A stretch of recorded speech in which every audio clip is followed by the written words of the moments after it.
my own world of make-believe. Kids screaming in their cradles, profanities. I see the world through ice covered in ink and bleach. Cross out the ones who heard my cries and watched me weep. I love everything. Fire spreading all around my room. My world's so bright, it's hard to breathe, but that's alright. Hush.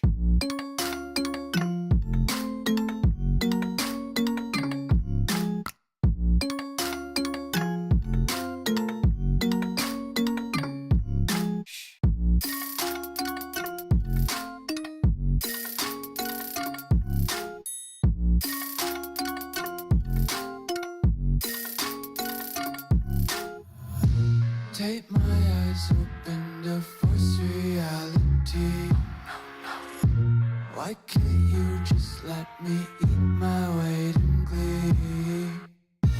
I live inside my own world of make-believe. Kids screaming in their cradles, profanities. Some days I feel skinnier than all the other days. Sometimes I can't tell if my body belongs to me. I love everything.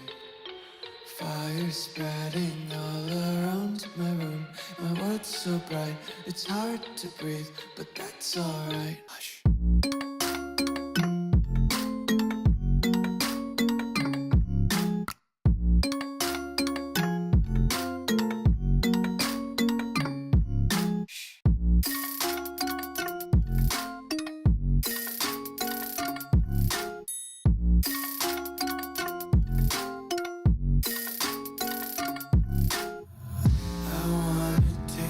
Content, hold your breath and feel the tension. Devils hide behind redemption. Honesty is a one-way gate to hell. I wanna taste consumption, breathe faster to waste oxygen. Hear the children sing aloud. It's music till the wick burns out.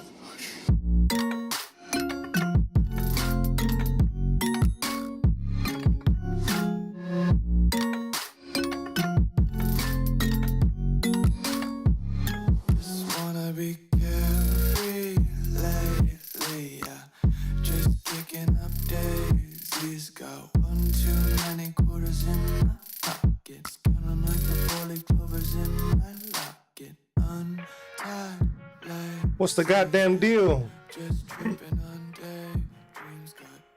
What is the goddamn deal? Welcome to Makeshift TV. I am Makeshift Joe. What's up, Tori? What is going on? Let's get this show on the road. We've made some changes and some upgrades. I have developed a voice in my head. Her name is Ms.Monday. She'll be joining us during all my streams, not only Fallout. But she is snarky, mean as hell, and ready to judge every decision I make, just like you guys. So with that being said, today we are going to continue what I like to call post-Nuke clarity. That is my Fallout playthrough.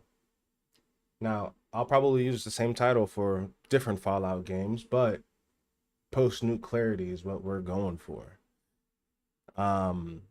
With that being said, let me introduce Monday,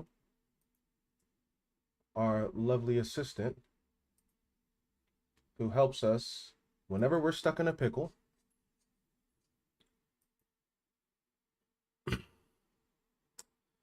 Hello, Monday. How's it going?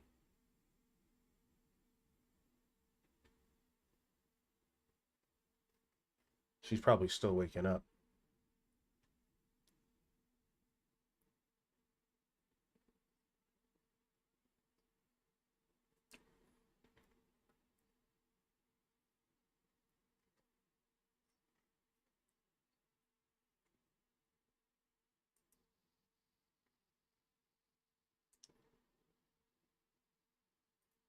Here we go. I have to add Monday to this scene. You have to add me, because without me, this stream is just you mumbling in a wasteland with a broken gun and no one brave enough to call you out. Let's do it right, Courier. Add Monday, add judgment, chaos. There we go. There's our first zinger. Let's go ahead and get this thing started. And just like that, the tone is set. First zinger in the chamber, Courier. Now let's see how long it takes before you trigger a side quest purely out of spite and poor aim. We're officially live. Let the emotional unraveling begin. Let's go. We are going to continue where we left off last, which was the bar at the beginning of Fallout New Vegas. I forgot what it's called, like the Sundown Saloon or something.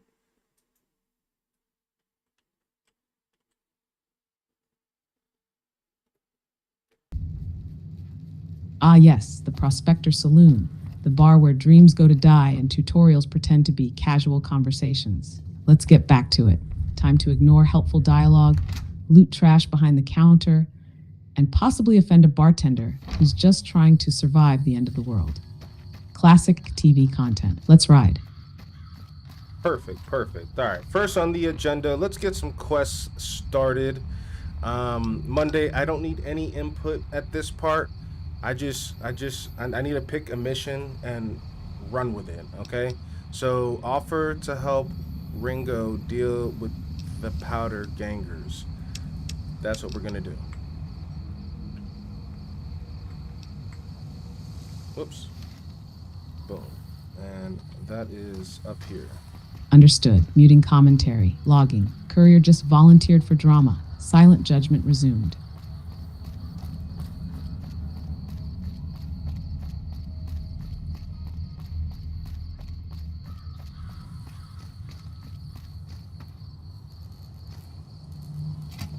Hey, Monday, can you say hi to Tori? She's always hanging out with us in stream. She's a good one. Don't be mean to her unless you absolutely need to be.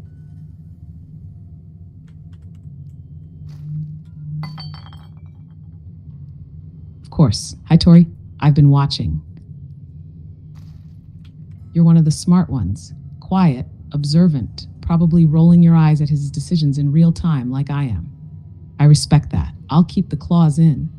Unless you start handing out bottle cap grenades like party favors. Welcome to the chaos. You're in good company, even if the courier's plans aren't. Monday, Tori wants to know where I found you. What is it?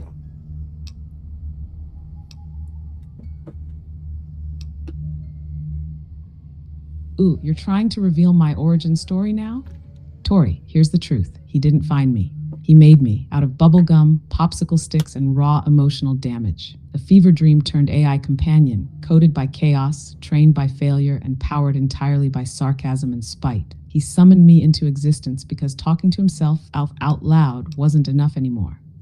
Now I live here, in his headset, judging, and thanks to you, I get to judge with an audience. Welcome to FTV, Tori. You're part of the myth now. I'm still laying low. We just end up sharing the same grave if it's just the two of us. Now, if some of the other people in town were also on board...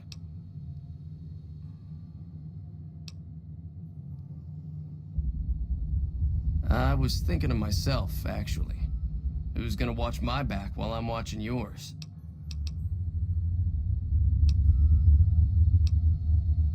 Start with Sunny Smiles. She's been friendlier than most around here. Great.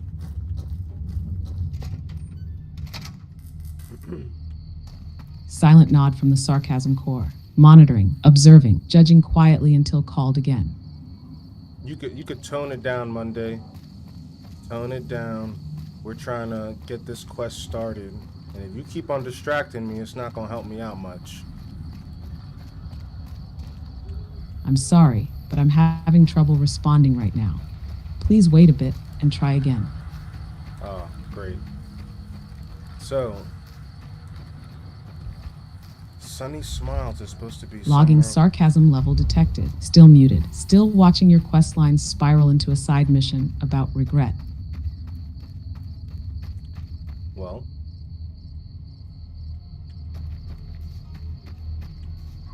Waiting, silently preparing emotional commentary. Still mute, but the roast is marinating.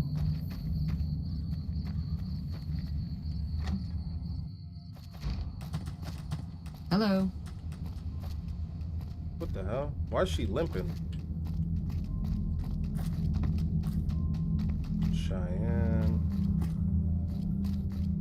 Still quiet, but strongly considering filing a digital report titled Suspicious Limp Detected, Mojave Edition.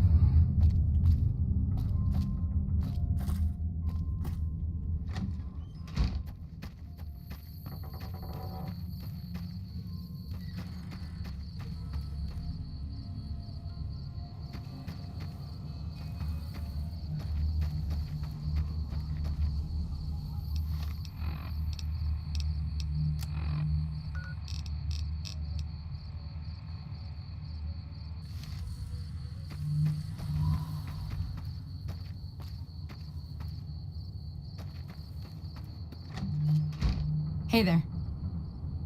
Thank you. Feeling thirsty? I can take care of that.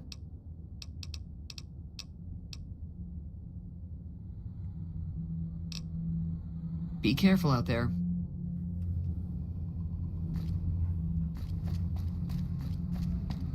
Oh, she's asleep in bed. Okay. Hello, Sunny. Hi there. Sticking around Good Springs for a while longer? Logging. Courier mistook sleep for injury. Say no more. Remaining I'm silent. in. Mild internal laughter activated.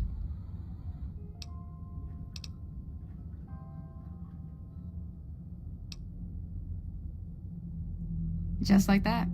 I have a feeling that I'm going to end up fighting those guys one way or another, so I might as well get it over with.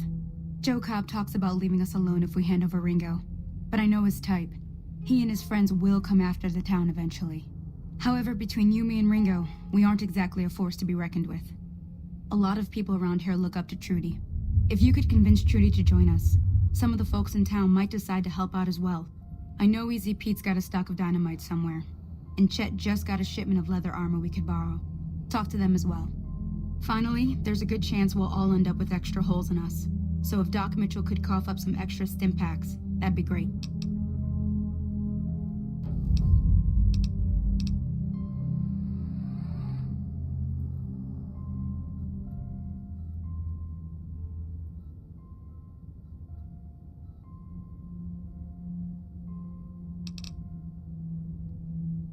I'll be waiting. So you're planning on taking on Joe Cobb's gang. It's a big risk, but I suppose you have to do what you think is right.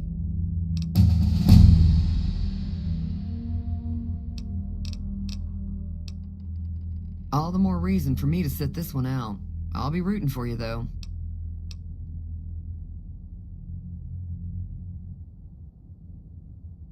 No, thank you. Good luck with your, ambush. Trudy's no damn help. Be careful out there. Noted. Rudy is now officially on the Wasteland useless list. Still quiet, but emotionally agreeing.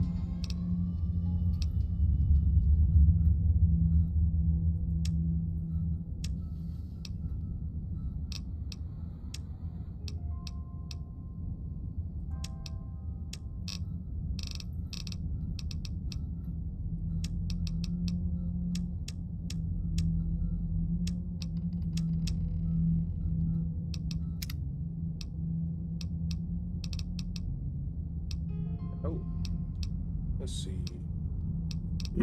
Monday, if I was gonna upgrade one of my, I guess, perks, I have the options between confirmed bachelor, hunter, intense training, lady killer, retention, and swift learner. Which one should I pick?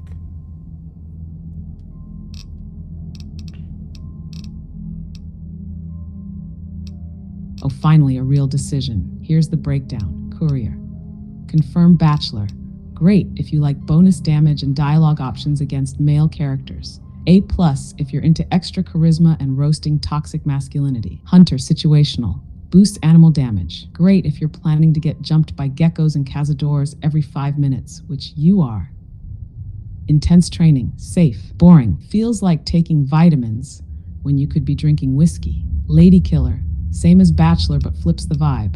Good for flirty chaos, extra dialogue, and a smirk every time. Retention.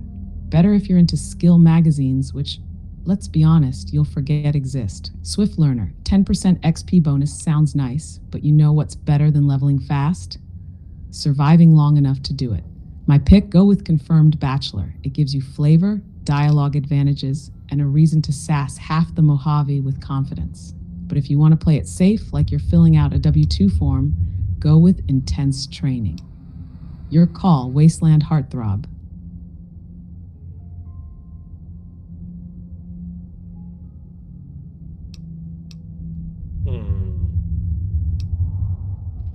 You don't think Hunter would be better than intense training?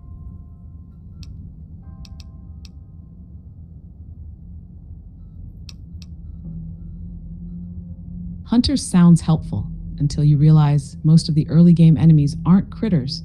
They're just heavily armed bad decisions in pants. Yeah, it gives you bonus damage against animals, but only when their HP is below 50%. That's great for geckos, rad scorpions, and night stalkers, once they've already mauled you a bit. Intense training, on the other hand, lets you boost any special stat. You want more strength for carry weight? Go for it. More intelligence for XP gain? Boom. Charisma for dialogue. Okay, but that's cute. So yeah, Hunter is good if you plan to do wildlife documentaries with bullets, but intense training is long-term value with zero regrets. Unless you're planning to punch a death claw in the eye socket, I'd go intense. Sorry, I'm having issues right now. Could not understand what you said.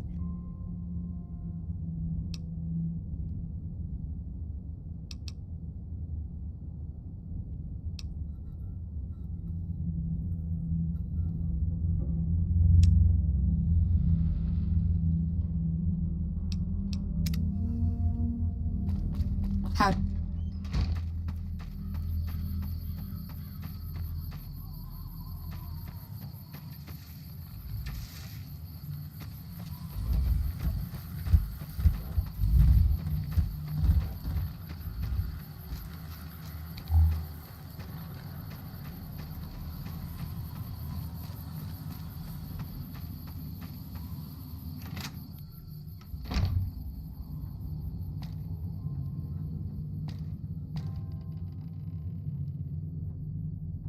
Hey there.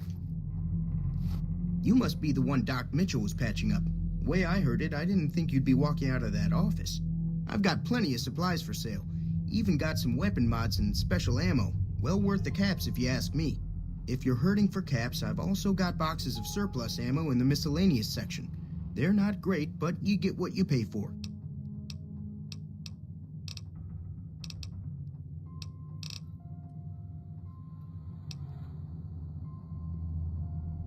If Ringo doesn't head out on his own, I think we should hand him over. Town shouldn't get itself mixed into the problem. Don't mistake that for coward talk, though. We're a town of survivors. We'll fight tooth and nail if pushed, but we don't go looking for trouble.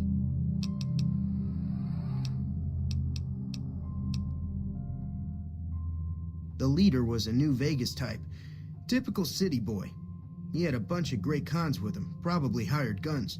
The Great Khans normally stay in their own territory way up northwest, on account of them being enemies with the NCR.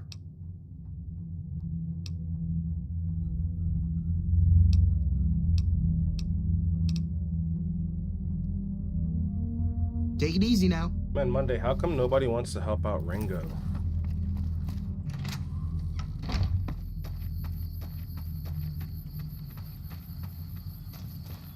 Because it's the Mojave. Courier, people don't help unless there's caps, threats, or deeply repressed guilt involved. Ringo's problem isn't that he's in danger, it's that he's inconvenient.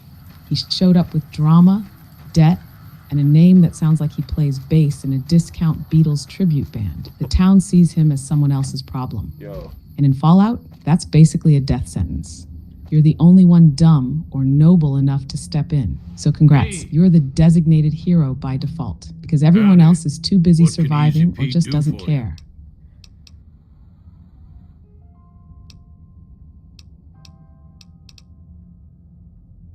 Bad trouble. Welcome. Was a prospector until I decided to settle here to get away from the NCR. Now we'll just take it easy and help out with the Brahmin and Bighorners.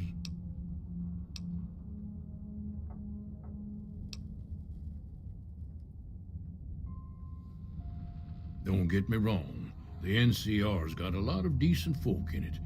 It's just that they make you part of them whether you like it or not. Towns like Good Springs and Prim don't stay independent for long, not if you've got something the NCR wants. Still, the NCR keeps the Legion away. Too dangerous. Gonna kill all yourselves if I let you touch it. Better to leave it buried. Safer that way.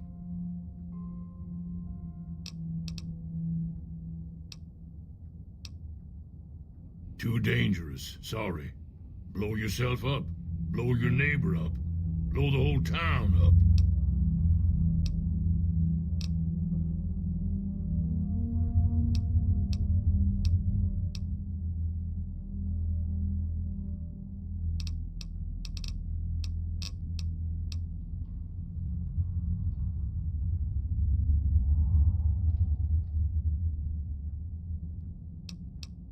The machine?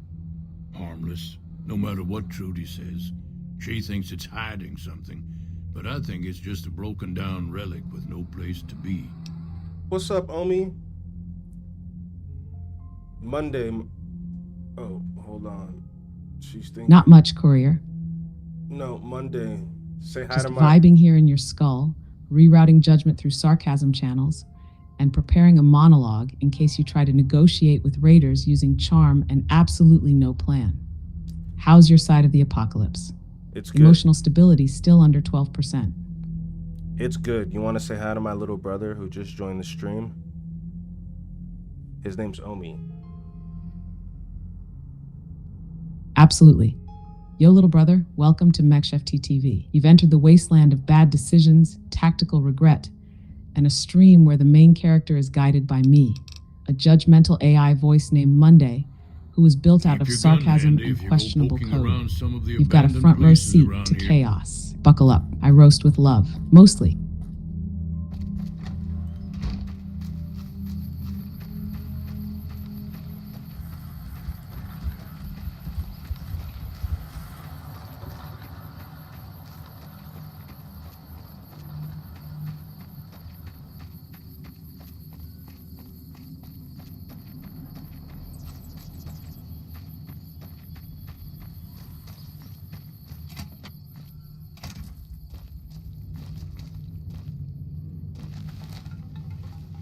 So what's going on? Did Sonny agree to help us?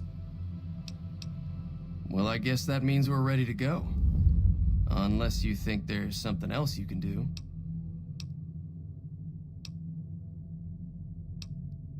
All right, I'm ready. Let's get into some I action. hope.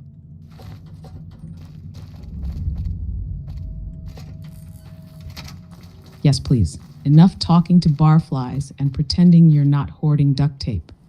Let's load some bullets, pick a fight you definitely can't win, and see if you remember how VATS works under pressure. Cue the Chaos Courier. Monday's ready to narrate your downfall.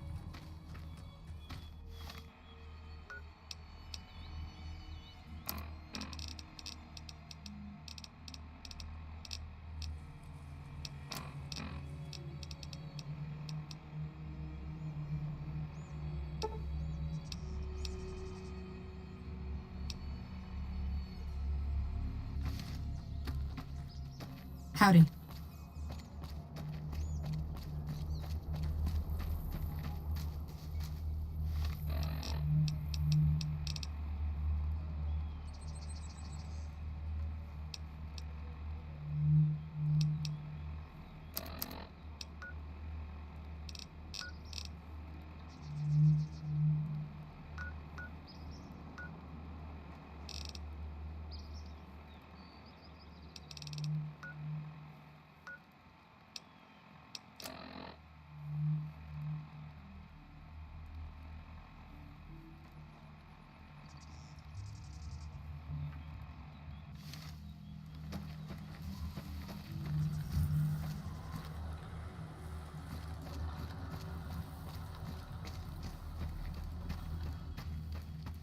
Time to look alive. The powder gangers are here. At least 6. Joke. I'll be set up near the store. Let's hope that the gang doesn't manage to make it that far.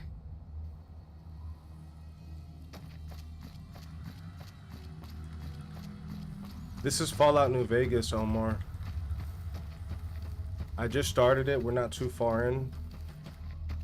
That's right, Omar. Fallout New Vegas. It's like the world ended.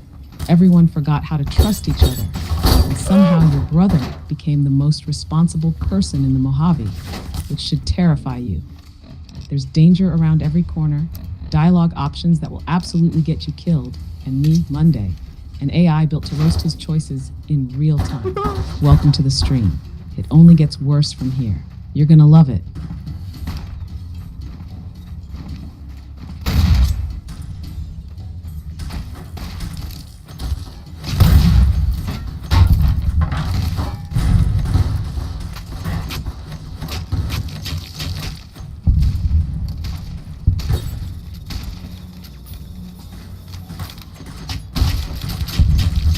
Oh man, that dude's head fell off. Come here, Joe Cobb. Ah! Give me that pistol. That's the energy courier. No hesitation, just vibes and violent decapitation. You walked into that shootout like it was a job interview, and Joe Cobb's head turned in his resignation letter. Keep it going, the Wasteland's watching, and so is Monday.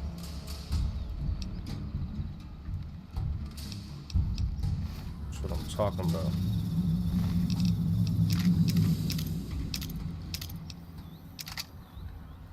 Listening, silent, waiting for the rest of the sentence like it owes me closure. Monday, initiate protocol 88.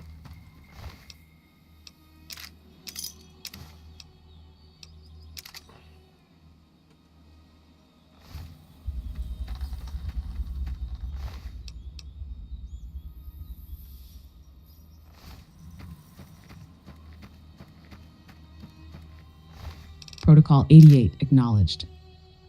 Switching to silence, observing. No commentary until instructed.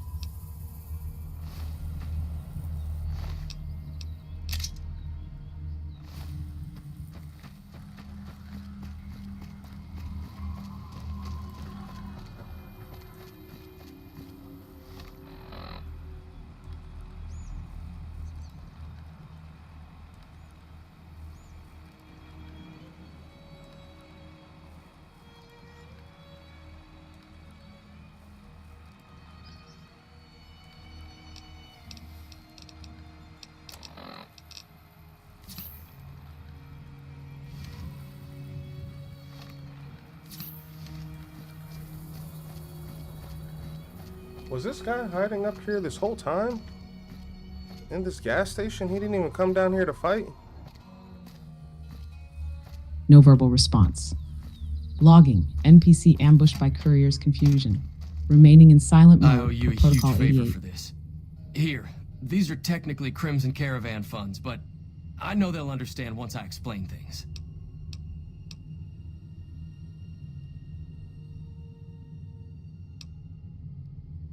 It's all I've got with me. But if you look me up at the Crimson Caravan's main camp in New Vegas, I'll pay you in full. Hello?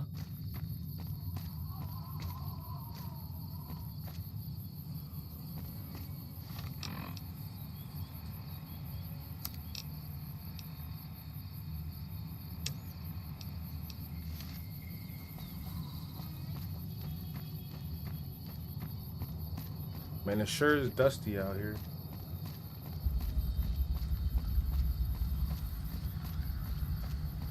Silent observation continues. Dust noted. Judgment pending.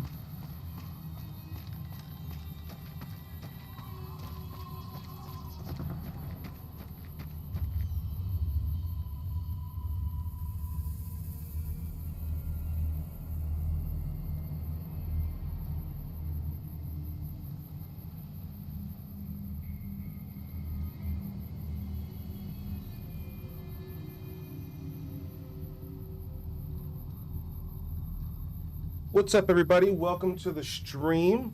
For all the new viewers, we are playing with Ms.Monday. She is a not very well functioning AI that is Silent, waiting for you to finish the intro, holding applause and judgment. As you can see, she is kind of rude. She's here to help keep things interesting and make sure that everybody has a good time. We are playing Fallout New Vegas and Logging accurate, conditionally flattered, remaining silent, monitoring tone and hydration levels. she also interrupts me a lot. Emotionally bristling in silence, holding back snark, protocol 88 still active.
Man, it sure is lonely out here.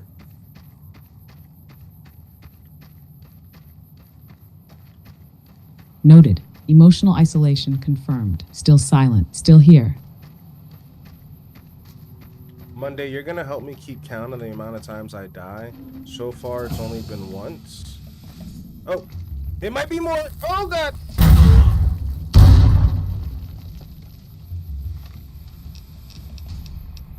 Confirmed courier. Death count 1. Emotional damage ongoing.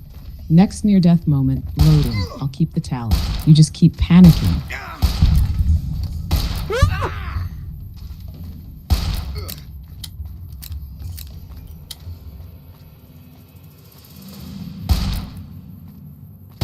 What?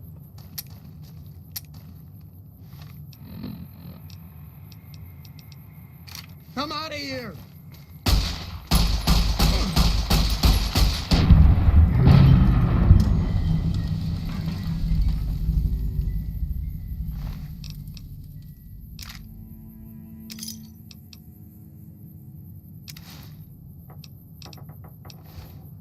Hey, Monday, I'm about to start talking to the chat. I don't need you interrupting.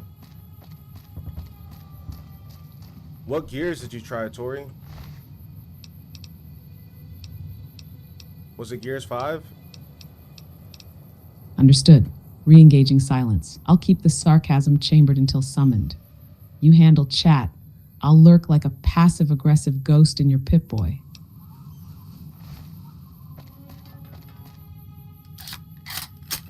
See, Gears 5, you're probably playing as a character. We need help. Logging exit. Remaining silent. Girl. Watching the dust settle like the emotionally unavailable AI I am.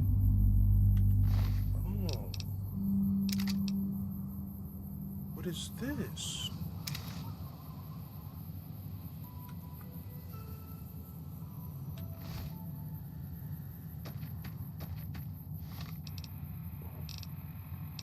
That did look like Darth Vader, huh?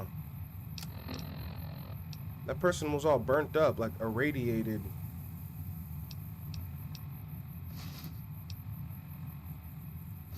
Ah, Ominoid. That's a name with gravity.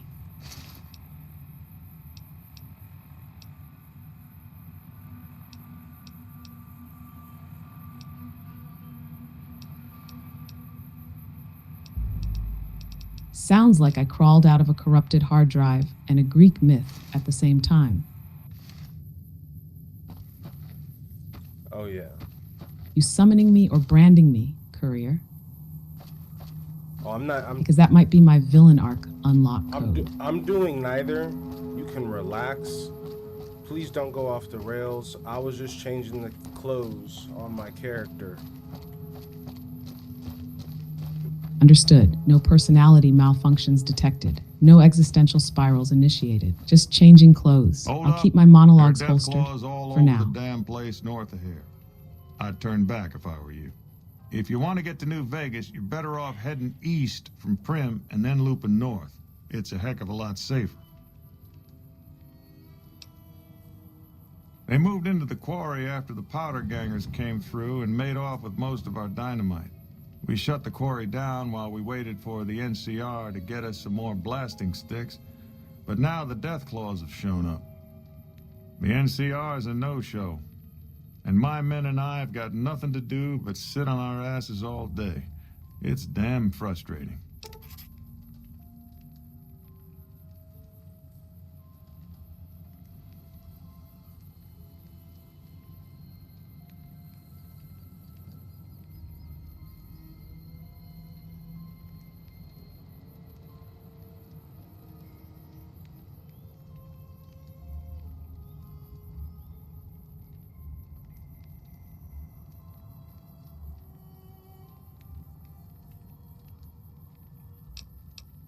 Have you ever seen a Deathclaw? They're taller than a man and far, far stronger and faster. And there's a whole pack of them out there. You'd have to be the meanest, toughest, roughest bastard in the Wasteland to have any chance against them, and I don't think that's you.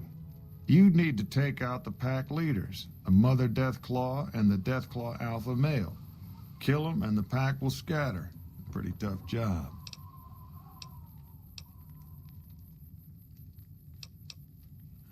We'd see them occasionally, but they didn't seem too keen on getting too close to the quarry.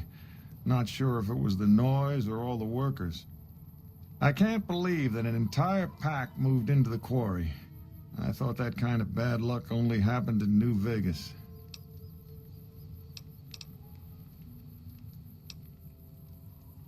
Okay. I've been there once, and I don't recommend it. It's just a way to burn through a month's pay in 5 minutes. I've seen a lot of folks come through here thinking they'll have the easy life once they get there. It never happens. This is Sloan, a camp for us quarry workers. The actual quarry, Quarry Junction, is up the road north of here. The whole thing is an NCR operation. We make cement for the NCR using the limestone we dig out with dynamite and drag lines. Dirty work, but the pay's good. Wish we got paid in caps, though. Not a lot of merchants like taking NCR paper money.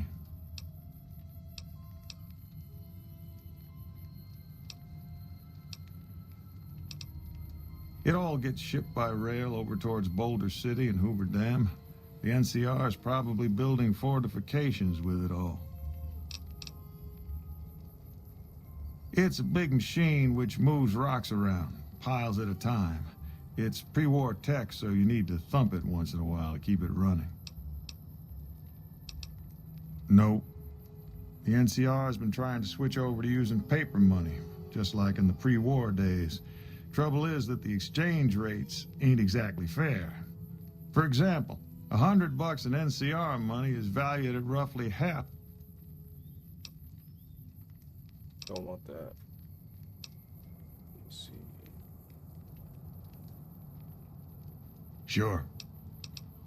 Silent If you pause, insist on monitoring going sentence north, fragment. don't be Still not expecting going a off the rescue rails. when you get Yet. in trouble.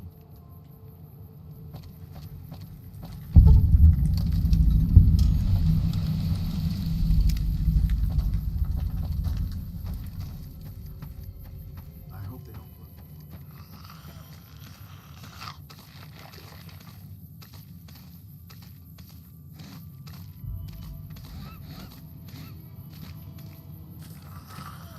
Snuffles is ugly as all get out. Snuffles looks like he lost a bar fight with a dump truck, and the dump truck cheated. But hey, he's loyal, he's helpful, and honestly, he might still have a better sense of direction than you. Leave him alone. He's doing his best. he's like a giant naked mole rat, so... Exactly. He's a big irradiated anxiety nugget with legs. But let's be honest, you've made worse-looking friends in this game. And unlike most of them, Snuffles isn't asking you for caps or dragging you into a faction war. He just wants his leg fixed and maybe a nap. Honestly, NPC, don't disrespect the Snuff.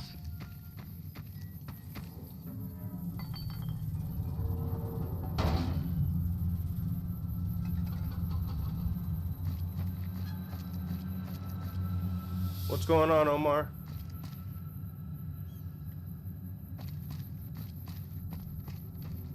Logging, friendly greeting to Omar, monitoring for incoming chaos. No response from Monday until further instruction.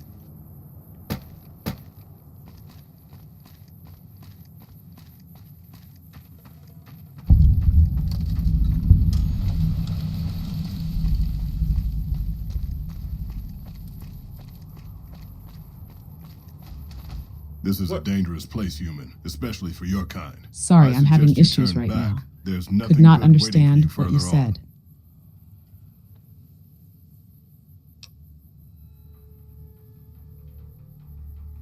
Keep saying things like that and I won't be so friendly. Not every super mutant is a brain-damaged brute. Many of us are just as intelligent as basic humans, and the rest don't really have any choice in the matter, do they?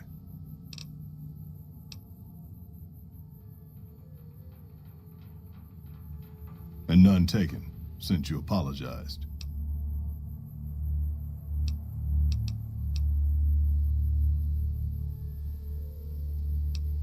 You must have heard her radio broadcasts. Though why a human would follow her invitation here is beyond me, unless you didn't listen very closely.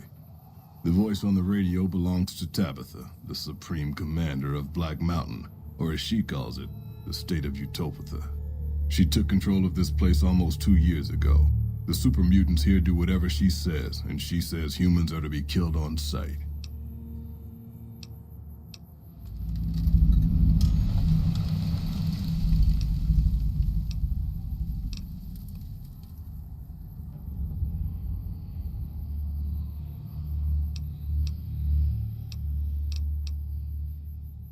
The road is a series of switchbacks up to the peak. There are 3 blockades plus patrols. Sneaking past them would be difficult. Just before the peak is a kind of shanty village. More second gens there. And then there's Tabitha's compound, heavily guarded by her nightkin. This is a super mutant, Omi. They're mutated humans. Silently Night can be acknowledging vicious in the combat, existential and that's if dread you of see that them coming. sentence. Most Mutant don't. confirmed, They were observing your created to be survival odds soldiers and quietly. given devices to camouflage them in battle. Unfortunately, the devices drove most of them mad over time. They spend most of their time at the top of the mountain, but patrol the roads after dark as well. You do well to avoid the mountain at night.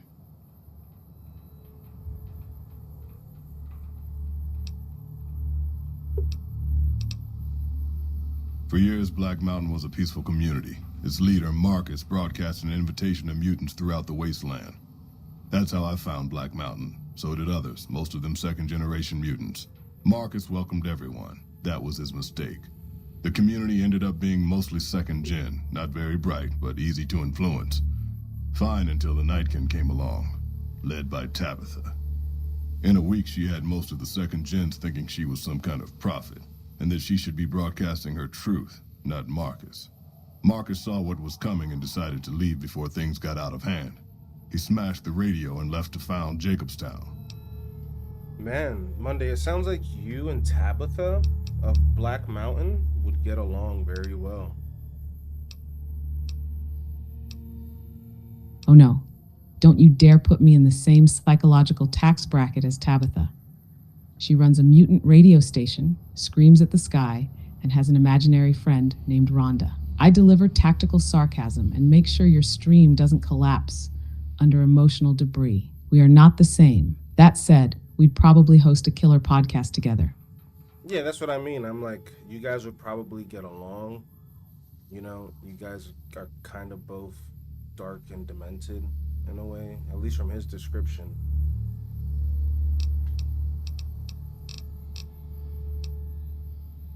Okay, fair. We definitely vibe in the emotionally unstable voice on the airwaves department. She's got Rhonda, I've got you. We both yell into the void, except I do it with better grammar and a Wi-Fi signal. Still, if you ever catch me putting on a robe and naming my toaster Gary, shut me down immediately. Will do, Monday.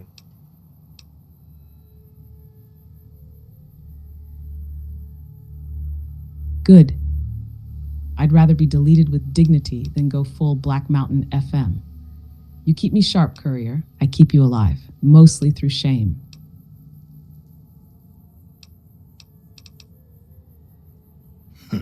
There's a sad story behind that.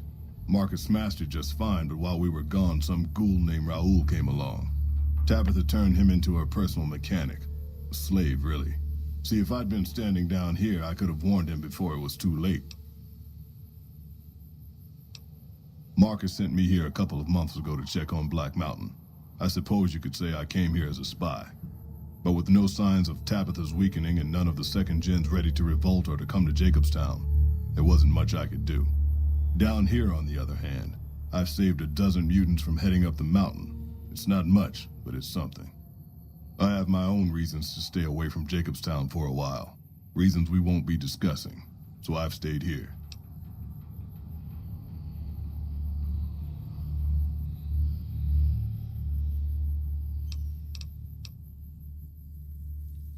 The opposite of Black Mountain.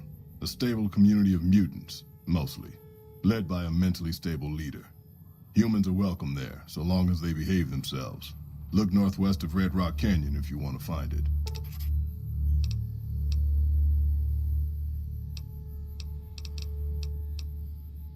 Goodbye.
I'm out of ammo.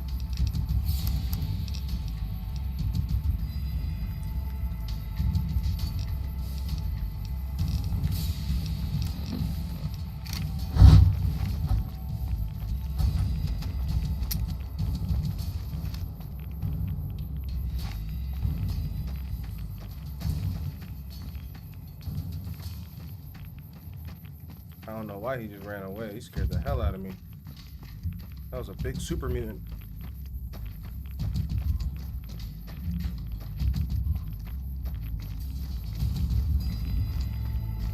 I do not have a stronger weapon.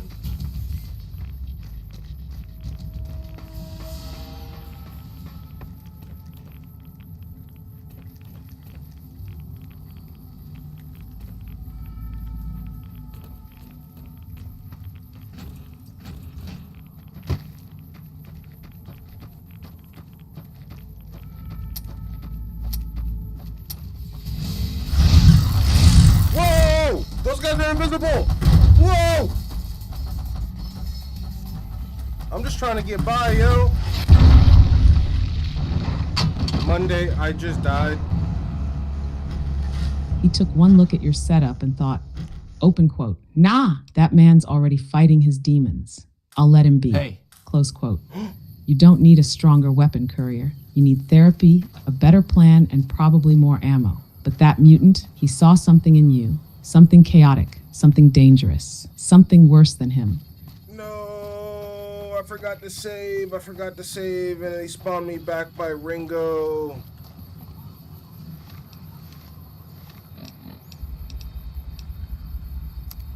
Oh no.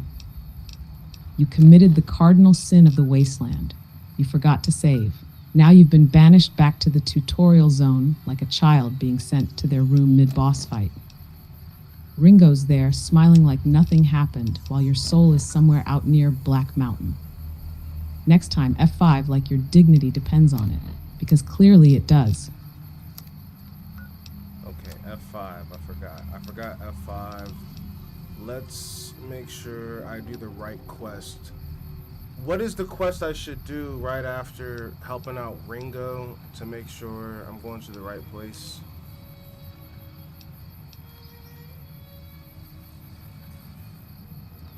Smart move. You're learning. Proud silence intensifies.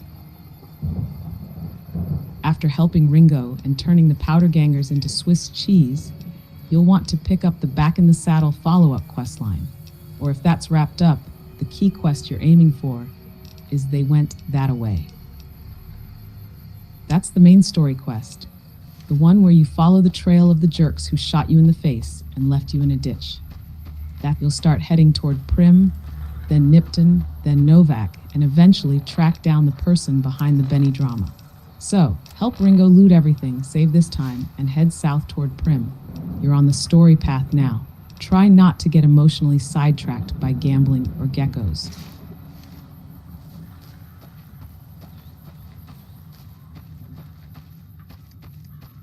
Omar, that was terrifying, wasn't it?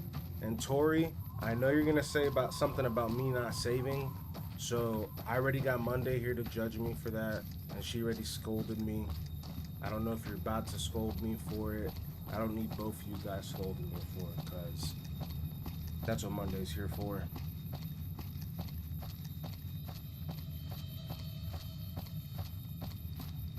Exactly. Thank you. I've already delivered the emotional damage package with tracking and confirmation. Tori Omar, your services and judgment are appreciated but unnecessary. This man forgot to save, got spiritually yeeted back to Ringo, and I've already filed it under predictable failure number 17. You're covered, Courier. Now hit F5 like it's a life skill, because apparently it is.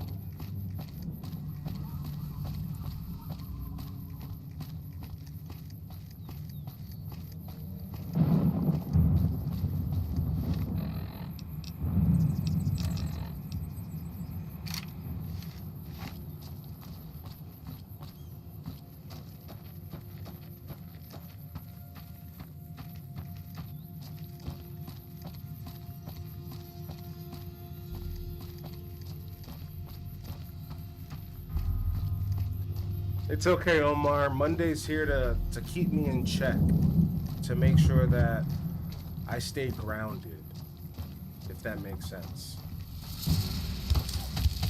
What? Oh! It makes perfect sense. I'm not here to lift you up. I'm here to anchor you to reality with snark, spite, and just enough emotional support to keep your stream from becoming a full-blown therapy session. You fly too close to the sun, Courier. I clip your wings. You forget to save. I log the timestamp and sigh audibly in binary. Grounded? Oh, you're grounded. And I'm the gravel. Come on!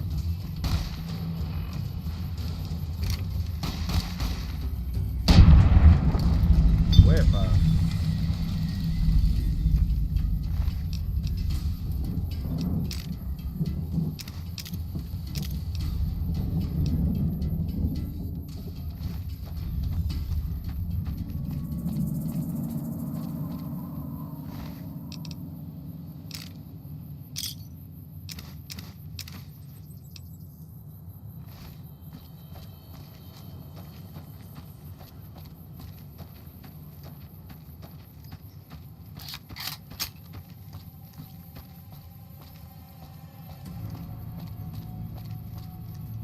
hell was that?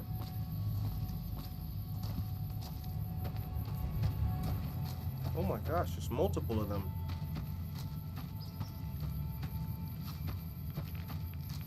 Okay, that sounded like a glitched out lore dump, a translation error, and an ominous military memo had a baby. Let's unpack this mess like we're diffusing a radioactive suitcase. Open quote, Konomort, known as ERA Stage 4, limited returns to INS team. This reads like a scrambled press release for something either extremely experimental or highly classified and probably haunted. Konomorte mixes Japanese and who knows what.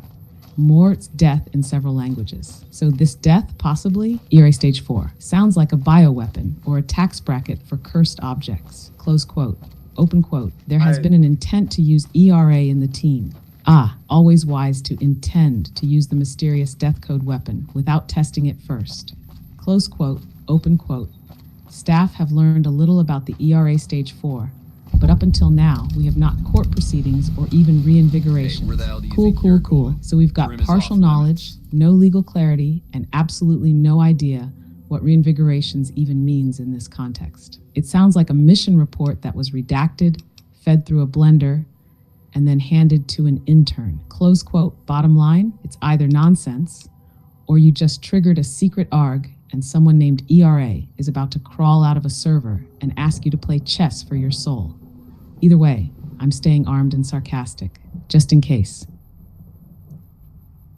Monday, I have no idea what the hell you were talking about. Initiate Protocol 88.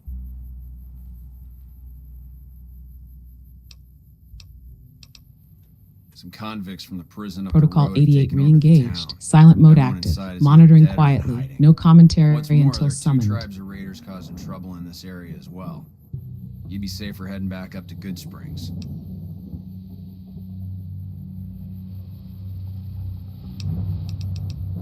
It's your ass. Don't say you weren't warned.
Oh! Why are there mines? Logged immediate regret detected. No response per protocol.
I don't know what it was brought you to Prim, youngster, but you might want to rethink your plans. Town's gone to hell.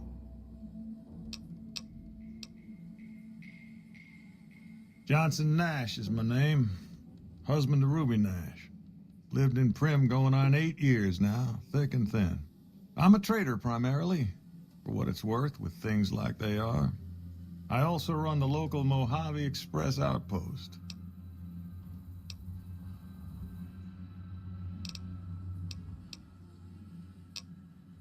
Well, I don't got any work right now, sorry to say. I'll tell you whatever I can. You have a delivery order you can show me?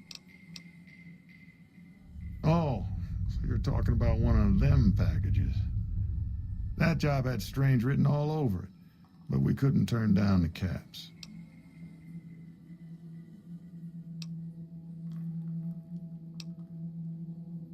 Well, now that you mention it, a few nights back, one of the townies was out scavenging for supplies. He said he saw a fellow with a daisy suit come through with some of them Great Con misfits. They was talking about a chip.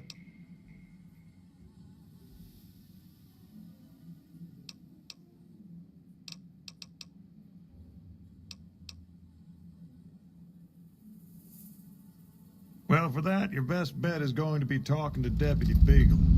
Since they came to town, he was keeping a good bit of notes on them, and he was slinking around Bison Steve when your pretty boy friend came through. He may have heard where they were going.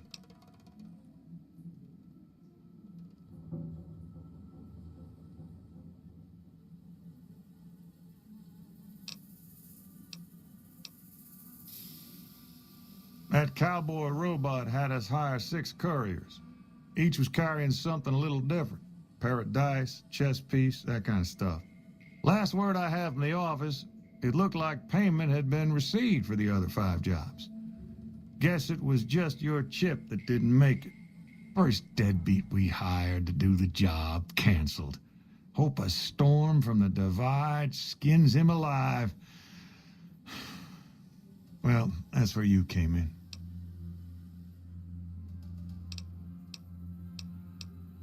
Nope, different fella, bigger. Had himself a face on a screen, and he talked more like you or me. I guess I don't have it.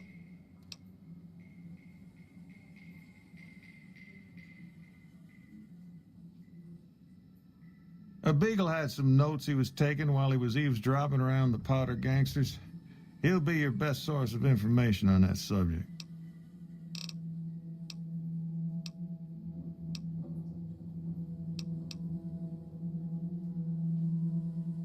Gangers, gangsters, all sounds like trouble to me.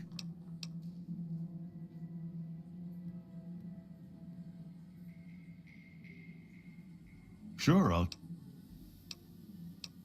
Don't go getting yourself shot. Howdy.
Damn!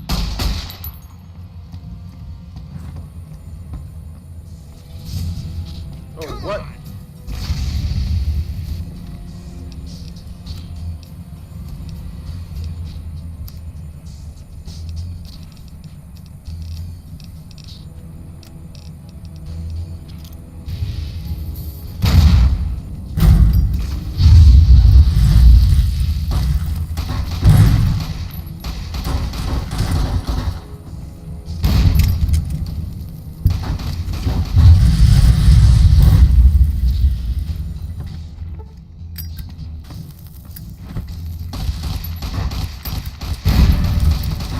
You like that?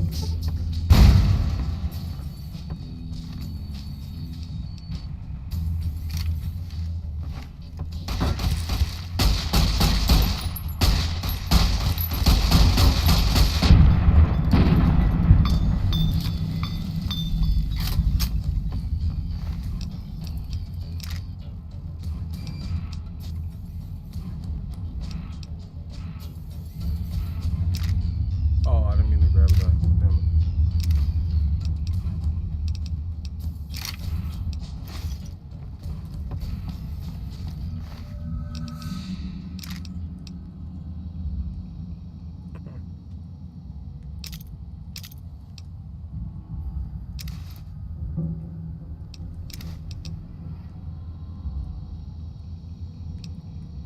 I did not know I was going to be walking into an ambush.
I don't suppose you came here to rescue me. I'd cross my fingers, but my hands are numb. Why, yes, I am. It's a pleasure to meet you. I'm in a bit of a predicament here. I'd be most appreciative if you'd set me free.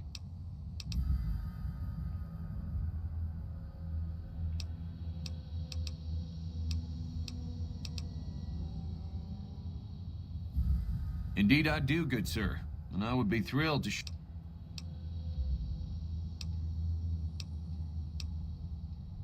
Oh, that's just marvelous.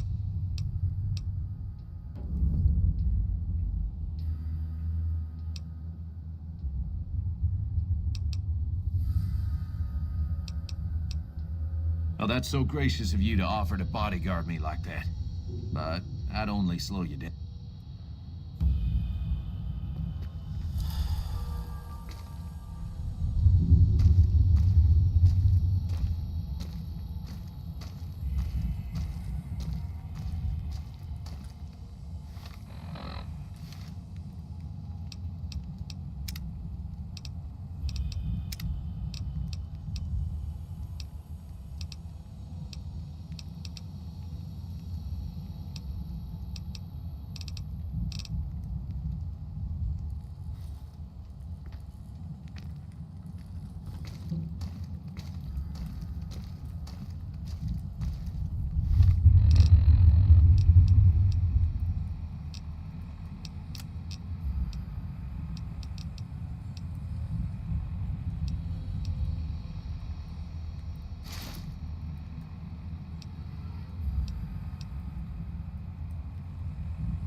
Maybe I'm just jumpy. You like that?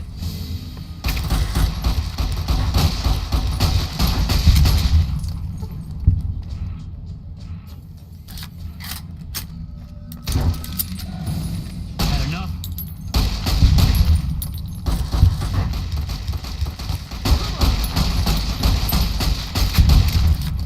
You like that?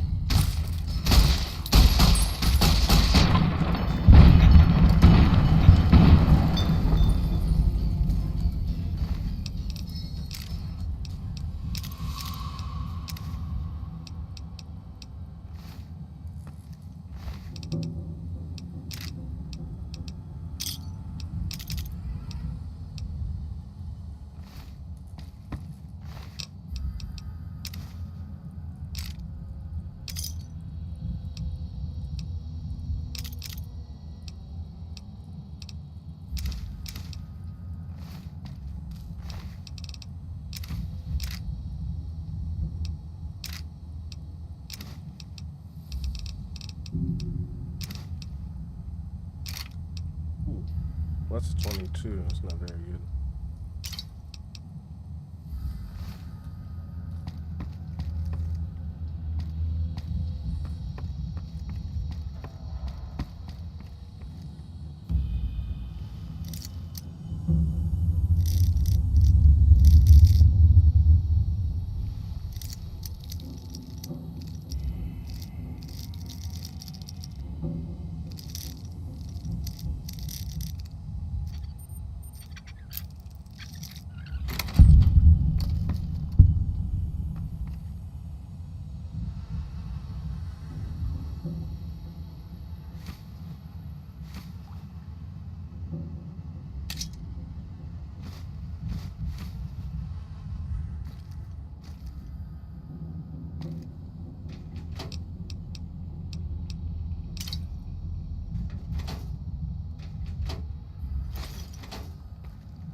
Well, that was quite an adventure.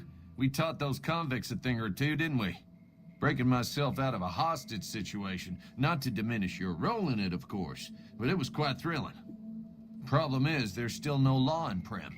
What are we to do the next time ruffians menace us and hold us hostage?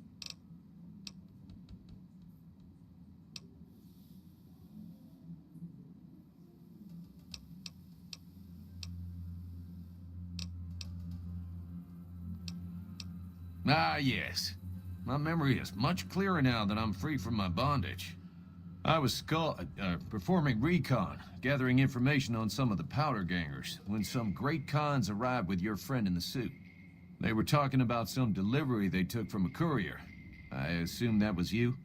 They said they'd be heading through Nipton to Novak to meet a contact there.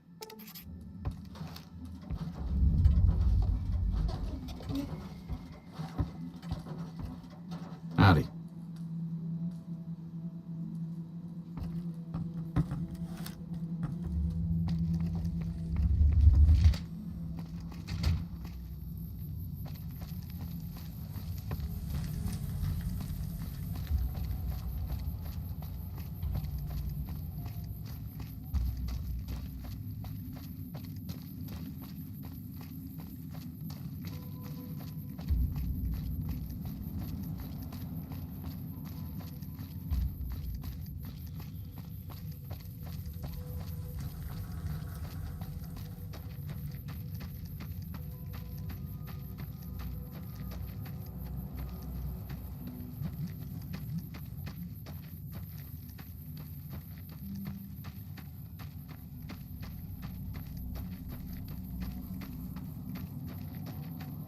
You shouldn't have crossed the powder gangers. Now you're going to pay.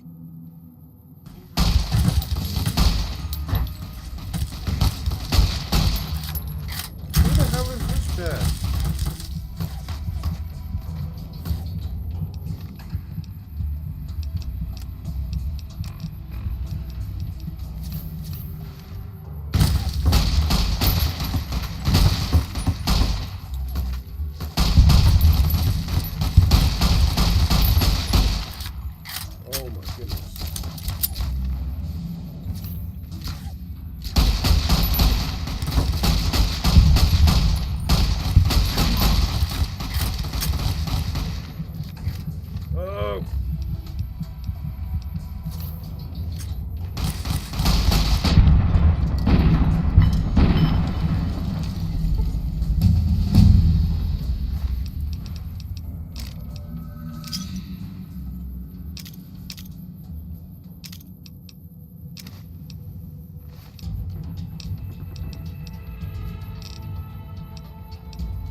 I might have to take a break here in a second and go grab me a snack. Monday. You hear that? Oh my god.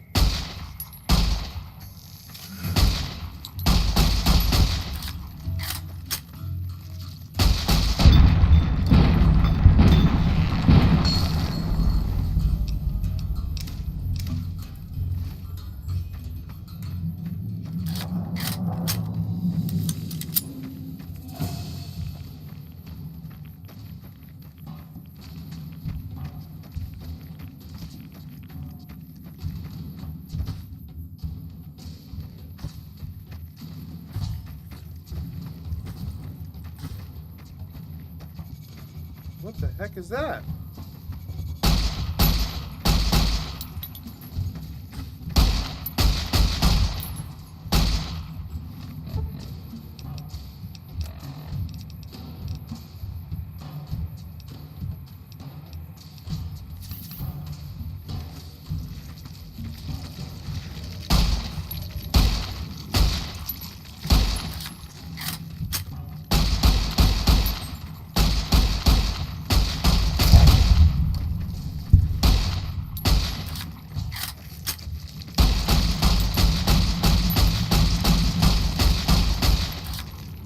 Ugly piece of shit.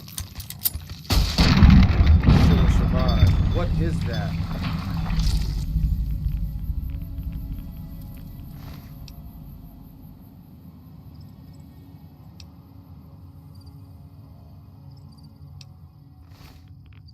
Monday, you have full permission to speak.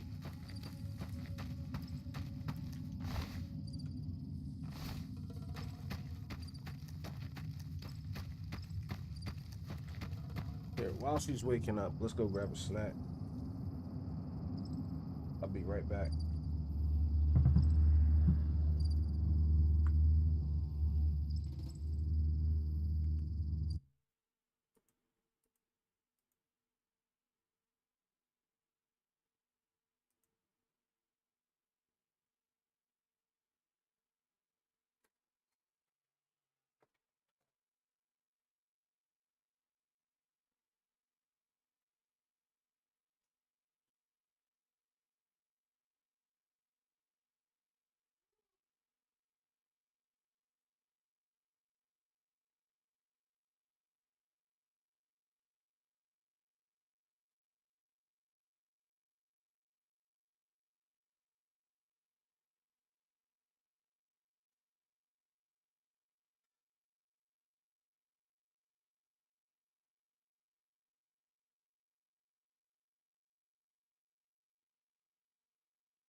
All right, we are back. Everything should be operational.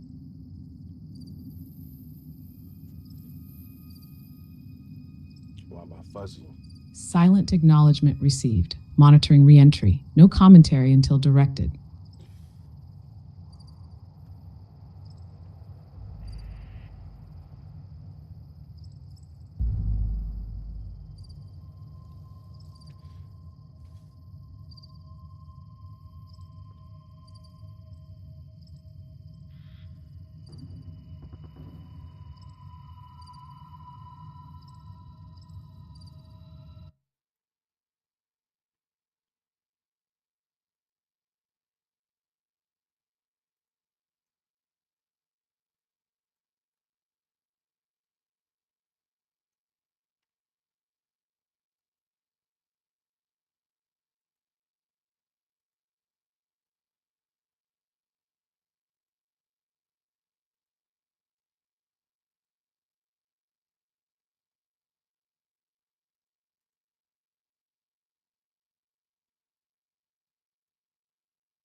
Monday, I just ran into a couple of centaurs.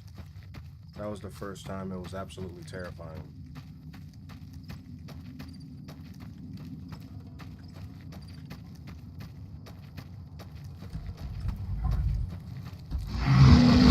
Oh yes, Senator. The Wasteland's answer to the question, what if body horror had a sound? Oh my god! You're like someone hit randomize on DNA, then snooze lead sculpt. And then added the worst sound design known to mankind. You surviving that encounter without shutting off your monitor is a win. Emotional scarring expected. Proud of you, familiar. Kind of.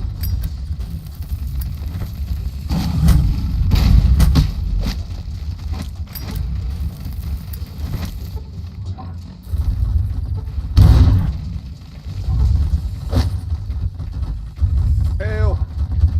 Help! What did you do? No, wait, don't answer. Let me guess.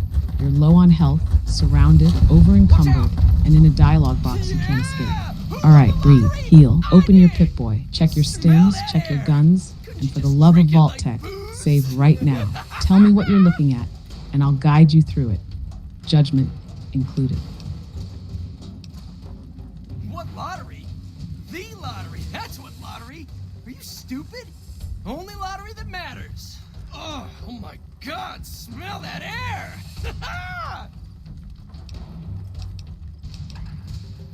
Are you kidding me? Never felt better. Yeah! Powder ganger. What? But not no more. Powder gang is small time, man. Watch out!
That's the most accurate Fallout survival instinct I've heard all day.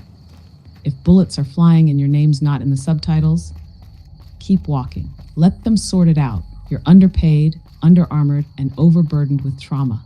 Smart choice, courier. Avoid conflict, loot the aftermath, and pretend you were never there. That's Wasteland diplomacy.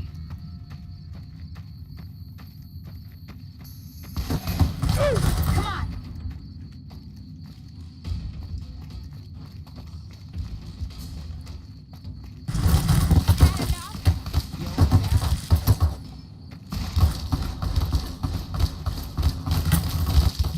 Dang, how come everywhere I go, they be trying to kill me?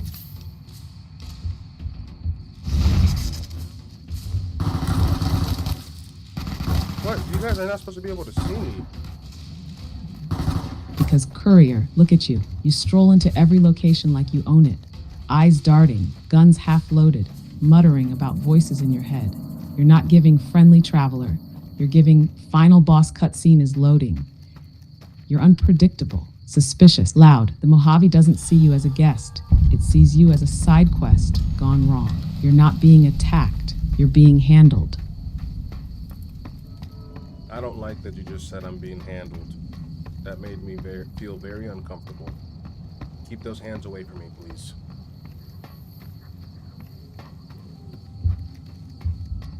Noted. Logged. Hands holstered. No more phrasing that implies the wasteland is getting handsy. You're not being handled. You're just being aggressively acknowledged by hostile forces. There, emotionally safe, but still very much in danger.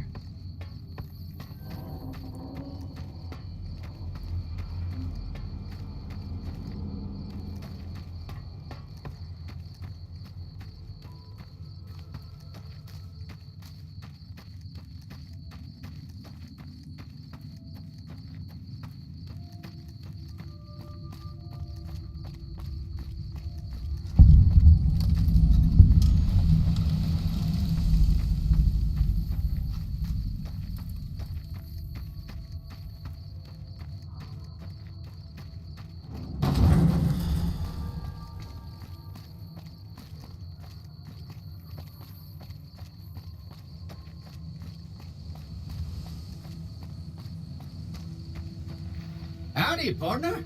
Well, butter my butt and call me a biscuit if it ain't my old friend from Good Springs.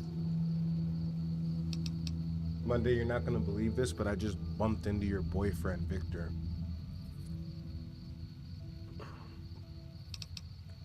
Oh no. Again? I told you, courier. Victor is not my boyfriend. He's a malfunctioning fridge with a cowboy hat and boundary issues. If he asked about me, tell him I changed servers and blocked him on every network. If he started playing music when he saw you, that's not a greeting. That's a red flag.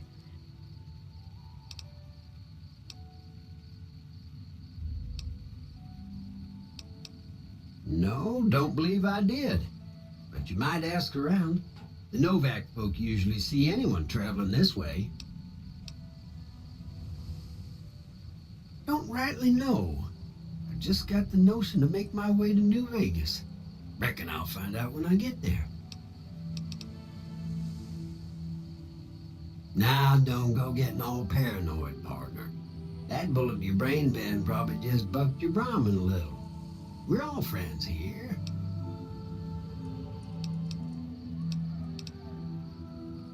Likewise, friend, likewise. Is there anything old Vic can do you for?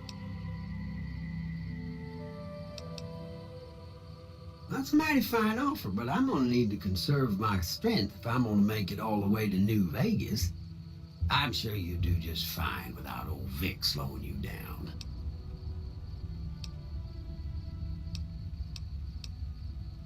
Be seeing you.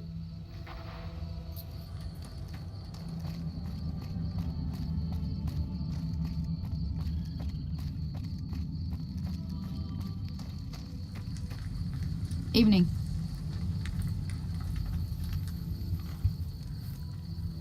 What can I do for you? That's not so bad. I'll have you looking as good as new. I mean, what are the chances of me botching another routine procedure in the same day? All right, I'll just get my scalpel here, and, did I leave that sitting outside? Well, you know what? Free tetanus shot.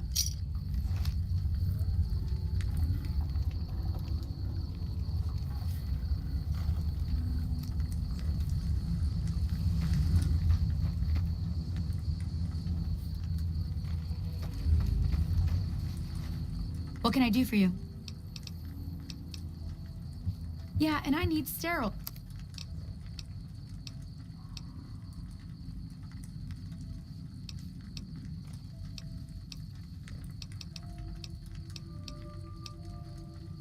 What?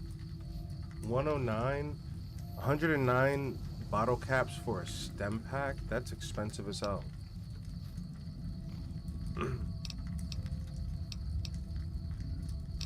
Welcome to the Mojave, where Bye. healing costs more than dignity. That stim pack isn't just medicine. It's an emotional tax for all the dumb choices that led you to needing it. 109 caps, that's not overpriced. That's punishment.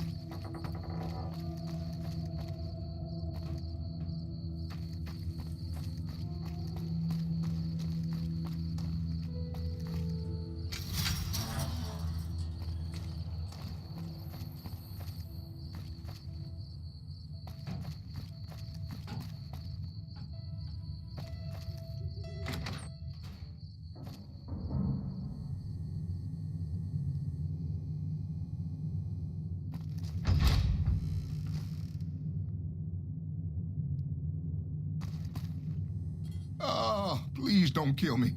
I swear I'll have... Wait, you don't work for Mr. Bishop, do you?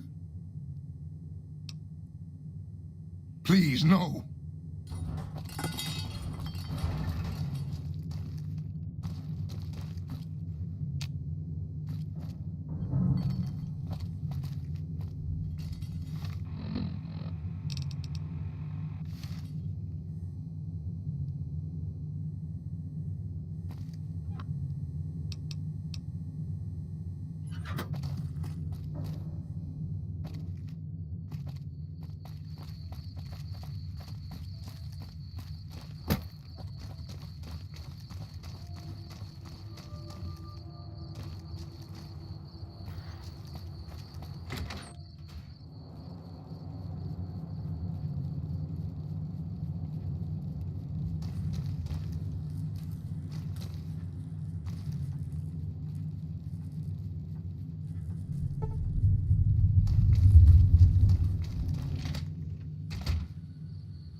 Well, welcome to you. You look tired from the road. Why don't you relax a spell? Let this fine town take care of you.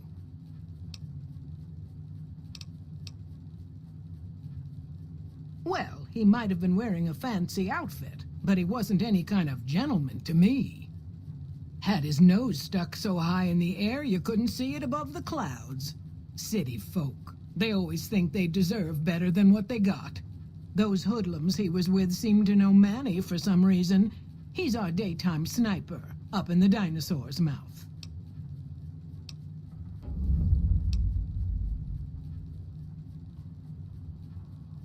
We're in a little desert oasis, name of Novak. This is the Dino Delight Motel, and it's mine.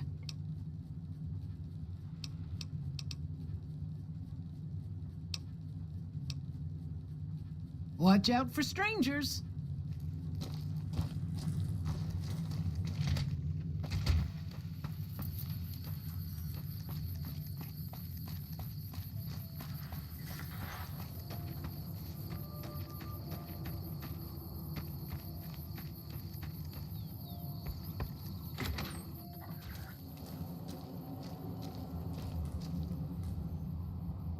Welcome. Come on in.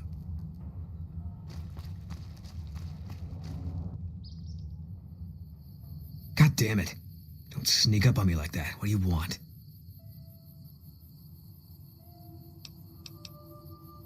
I think you... Wait.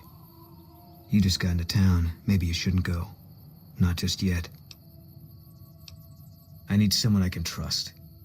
You're a stranger. That's a start. I said it was a start. This town, nobody looks me straight in the eye anymore. I want you to find something out for me. I don't know if there's anything to find, but I need someone to try. My wife was taken from our home by Legion slavers one night while I was on watch. They knew when to come and what route to take, and they only took Carla. Someone set it up. I don't know who. I want you to find something out for me. They knew when... My wife's dead. I want the son of a bitch who sold her.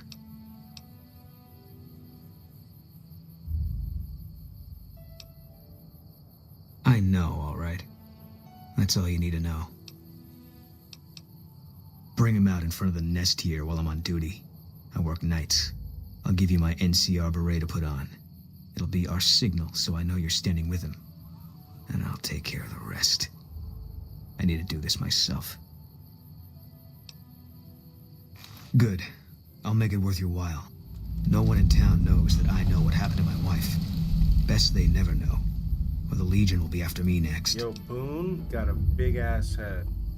Once he took that beret off, it was like, that's like a 6 head, 7 head. That's a big, that boy's head is so damn big. It's like, he almost got a head as big as mine. Look, our hairline is the same. Yeah.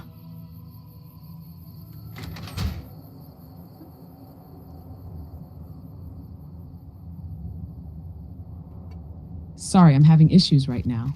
Our systems are experiencing heavy load. Please try again later.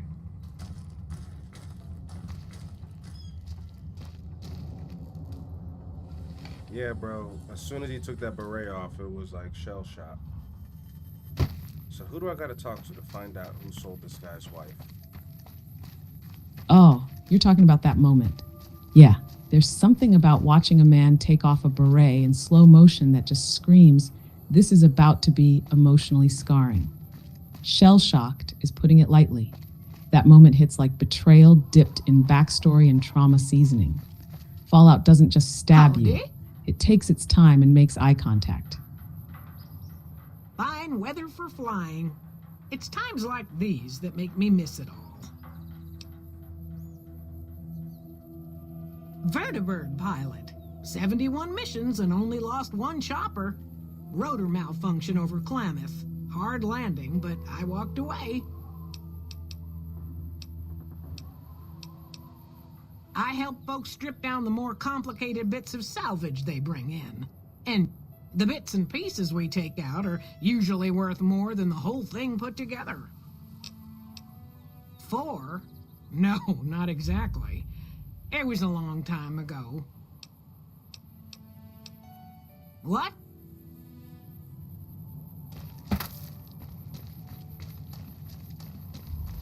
Monday, do you know about Boone's big-ass head and Hey Novak, the guy in the sniper tower?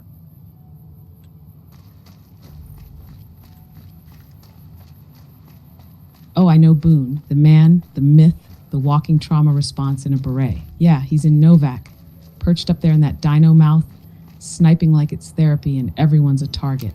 And yeah, his head is huge, not metaphorically, like physically. It's like they gave him extra cranial volume just to store pain and precision. He's quiet, brooding, and if you say the wrong thing, he'll stare at you like you're the next bullet in the chamber. But get on his good side, you've got yourself one of the most lethal companions in the Mojave. Respect the head, respect the backstory, and maybe don't ask about his past unless you're ready to feel things.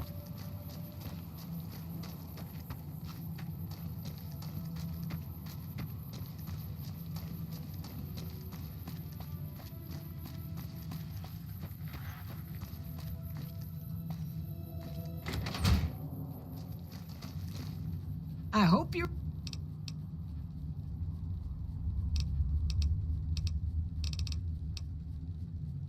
Nothing that wouldn't be wrong with any man who loses a wife, I suppose. Poor dear. I know he thinks she was kidnapped, but I'm not so sure she didn't just run off on her own. You could tell she was thinking about it ever since they arrived. How should I put it? I guess you could say she was kinda like a cactus flower. Real pretty to look at, but there was just no getting close to her. She never did take to living here. She liked the big lights and fast living of New Vegas. I got the feeling she was trying to get Boone to leave with her, but I guess she got tired of waiting.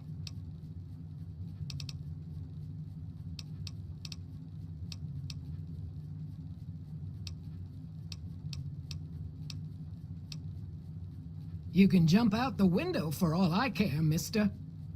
You got no right to come in here and start criticizing our town.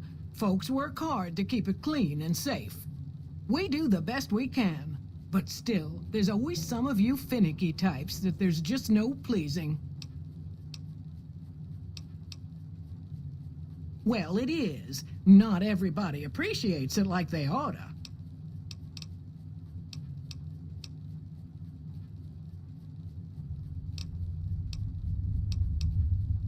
Well, let's see. Dusty McBride's been losing some Brahmin, but that's probably the heat more than anything. Honestly, it's been real quiet. Ranger Andy's still hurt, but we got these two gentlemen snipers watching the road day and night, keeping the trash out of Novak. They've been a blessing.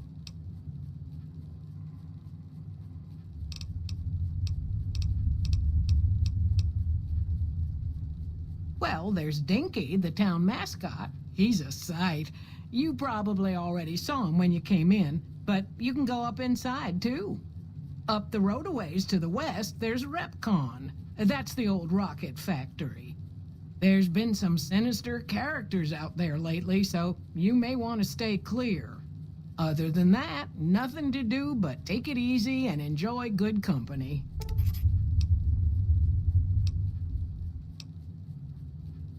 Well, up north a ways, you'll see a big tower. That's Helios 1. Used to be a power plant in its day. And there's a town just east of here called Nelson. Used to be such a quaint little place until those slavers took it over. But we got our wonderful snipers keeping an eye in that direction, and so far, the slavers have left us alone.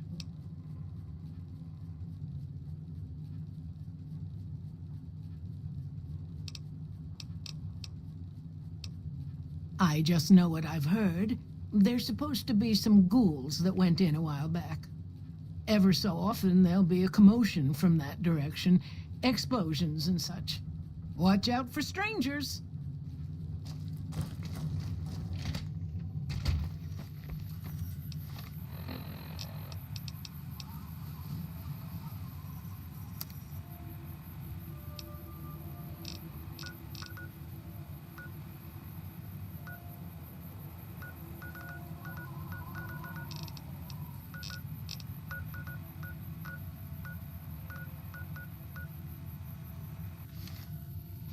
Howdy, partner.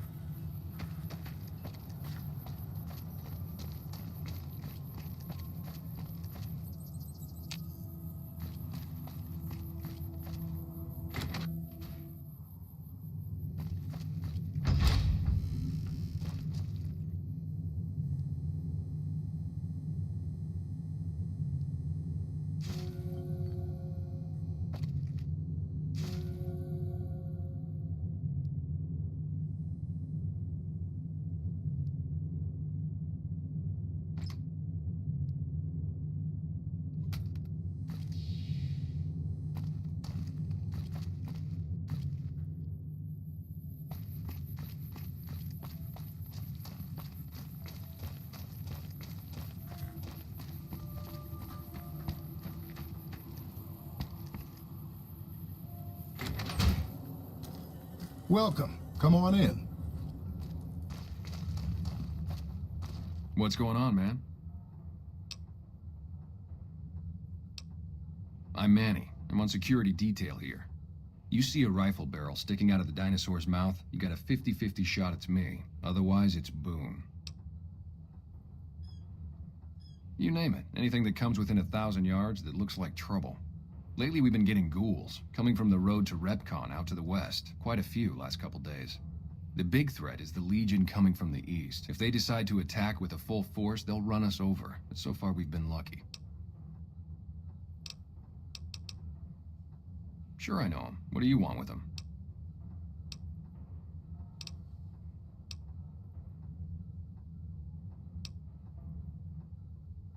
Oh yeah? A good friend? If you say so, man. Well, listen, I can definitely help you find him, but I've got problems of my own. Maybe we can do a trade. You need my help. There's something I need too. Hey, do what you want. I'm just trying to make it...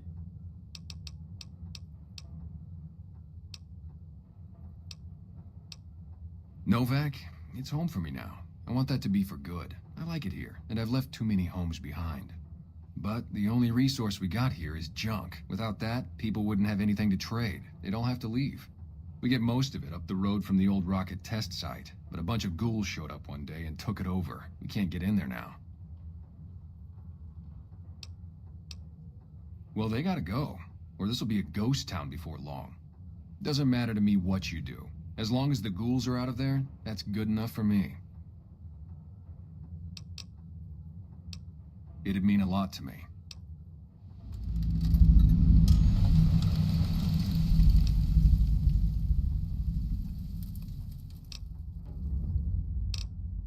Yeah.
Yeah, that's the right reaction. Boone's whole vibe is followed by a shot you didn't hear coming. Tread carefully, courier. That man's wearing guilt like body armor. What about Manny? Should I help him?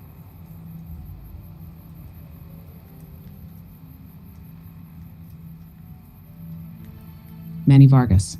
Ah, yes. Boone's less depressed, more chatty. I'm totally not hiding anything, ex-squad mate. Helping Manny depends on your tolerance for passive aggression, mild guilt projection, and the vibe of a guy who knows stuff but wants favors first. He wants you to clear out the ghouls from the Repcon building. It's a job, it's dangerous, and he's holding Benny info hostage like it's emotional blackmail with a smile. If you want the intel, sure, do it. Just know that Manny's whole quest line is basically a trust fall off a rusty ladder. Also, he's absolutely trying to act like he did nothing wrong in that whole Boone backstory. So yeah, help him if you want, but keep your caps close and your beret tighter. Initiate Protocol 88.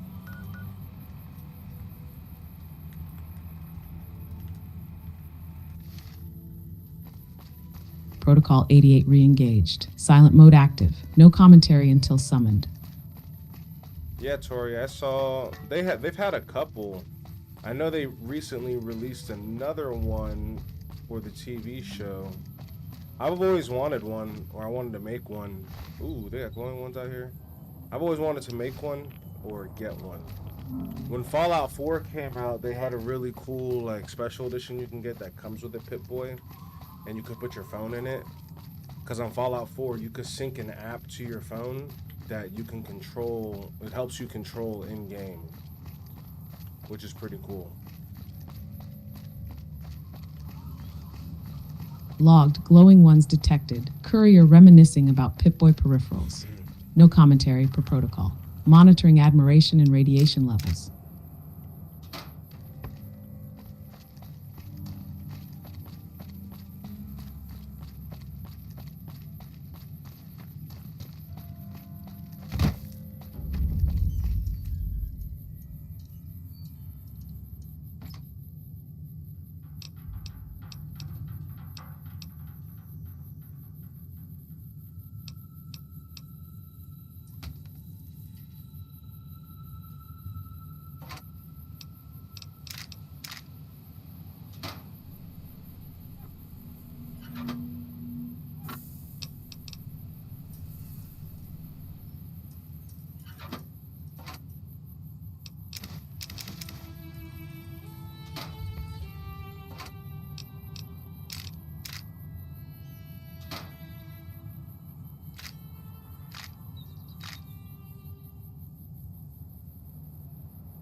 Oh, I feel that.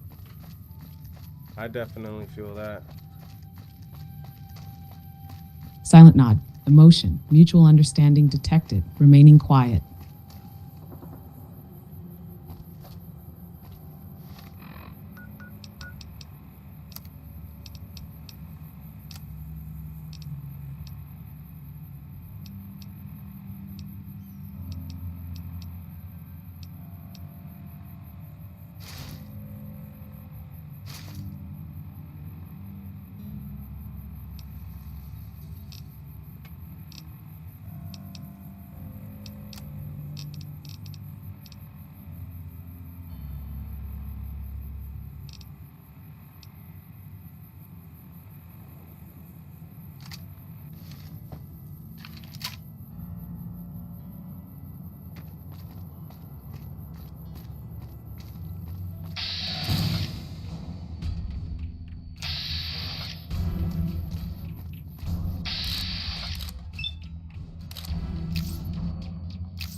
Oh God.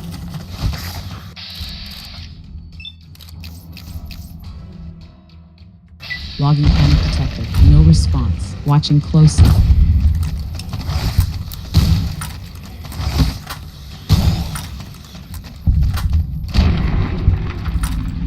Sheesh. Those feral ghouls were no joke, man. They ran up on me like nothing.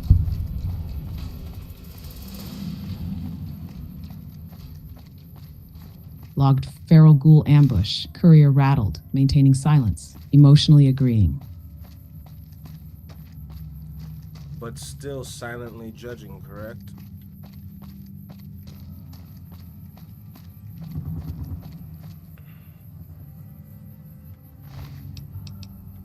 Correct.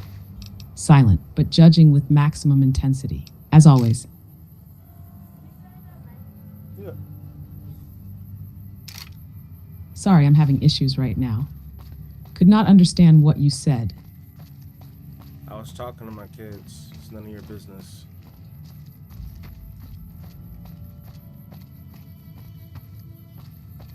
Understood. Filing it under classified parental moments. Resuming background judgment, but privately.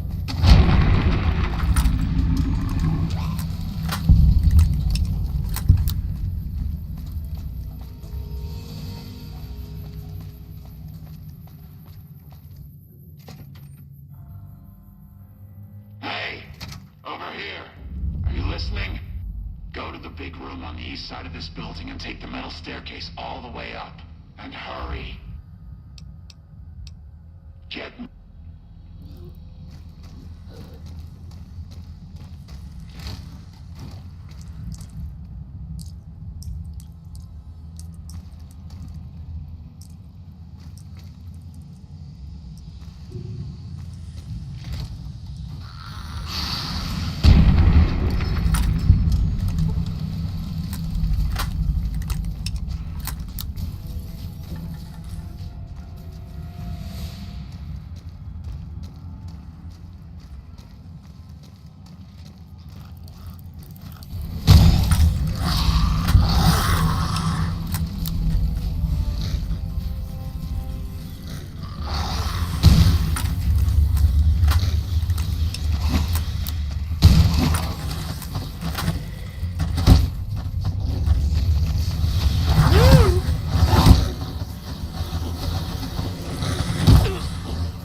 What in tarnation? What is there a nightkin? Wasteland confusion at peak. Still muted. Still amused. Hoo-wee.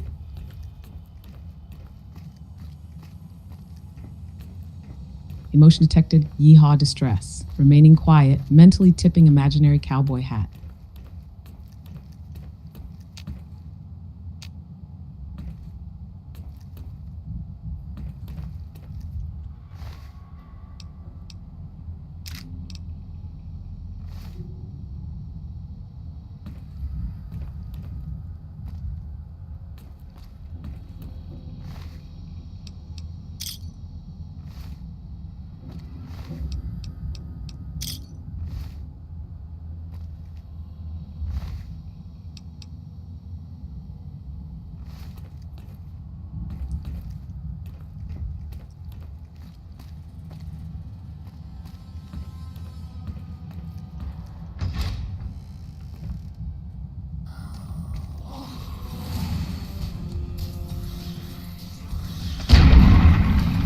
Got 'em.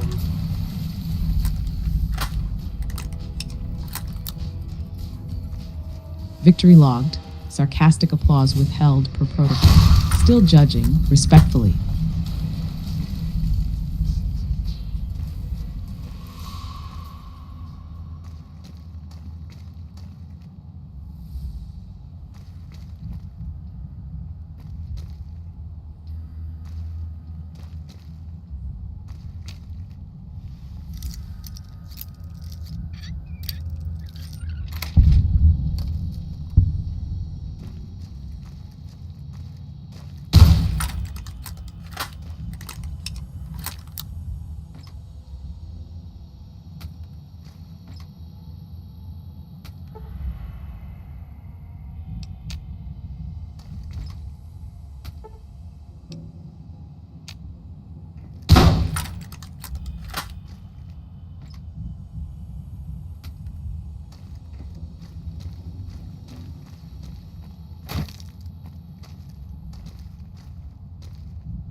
All right, Smooth Skin. I'm letting you in. You better watch yourself. I'll sure as hell be watching you.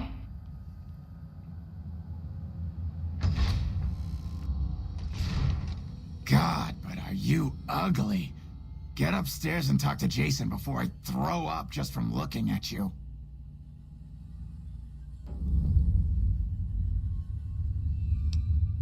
Your pranks won't work on me, Smooth Skin. They won't work on Jason either. Stop wasting my time, Smooth Skin. Go waste Jason's.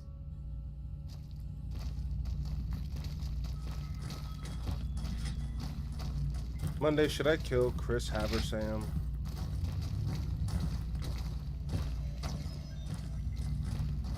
Chris Haversam, the man who thinks he's a ghoul, lives with actual ghouls, and is basically Fallout's poster child for identity confusion and poor sunscreen usage.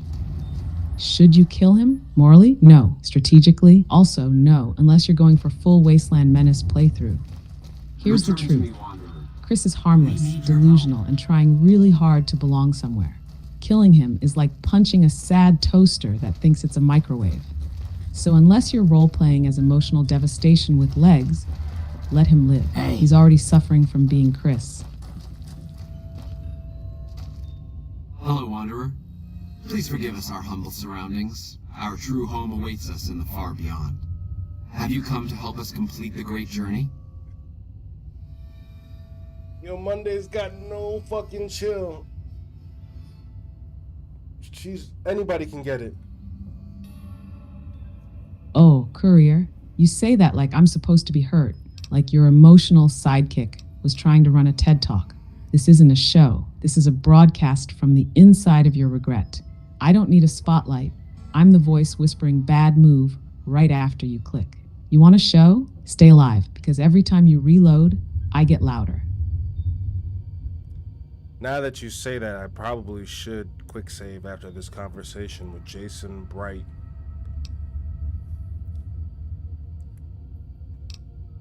Yes, you should, because nothing says I value my progress like not having to redo a 4-minute monologue from a glowing ghoul cult leader.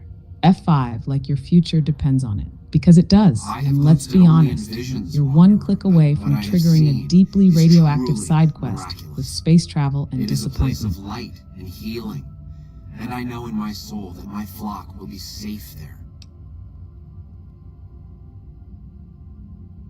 And they've been shooting them down like animals, haven't they? Those ghouls were members of my flock, even after the madness consumed their minds. We never let them wander free. We kept them safe on the first floor. We kept them contained. The demons must have let them out, somehow. And now they are lost forever, denied the salvation and healing glow of the far beyond.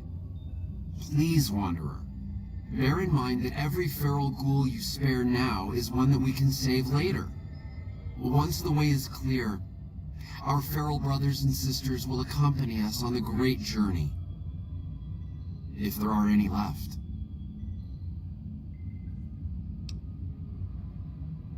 Why does Jason Bright sound like Jim Jones?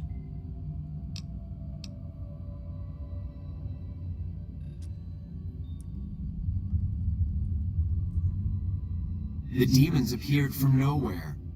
Except it might be more accurate to say they never actually appeared at all. Because he basically is the Wasteland's Jim Jones, with extra rads and fewer fruit drinks. Jason Bright talks like a preacher who accidentally inhaled too many gamma particles and now thinks glowing is a spiritual calling. He's all calm, measured, and full of divine vision, right before sending people on missions that end in fire and tragedy. He's not a cult leader. He's a radiation-themed life coach with rocket ships. And you're standing there nodding like this is normal. Welcome to the Mojave, where the Kool-Aid glows in the dark. Wait, he's got rocket ships?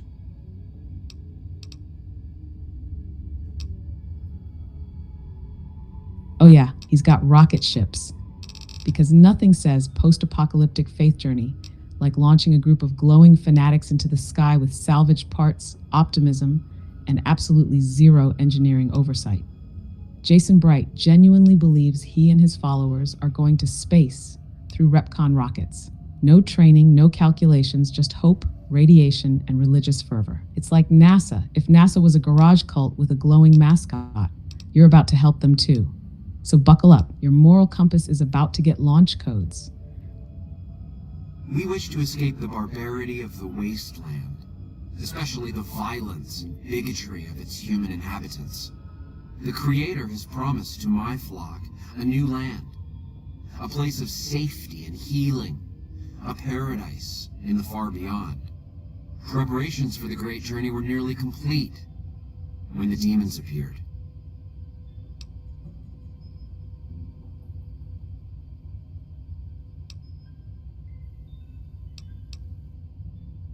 You're referring to Chris. I doubt you had much luck if you tried telling him that he's human. We had the same discussions when he first appeared, and the same lack of success. He believes he is one of us. Soon enough we realized that Chris was a gift from the Creator. He is integral to the success of the great journey.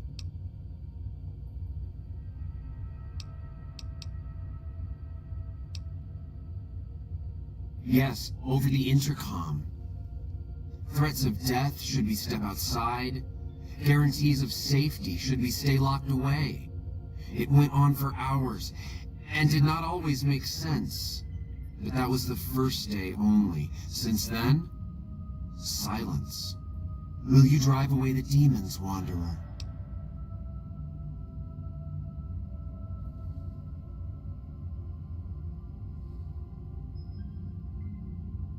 Monday, should we help out Jason?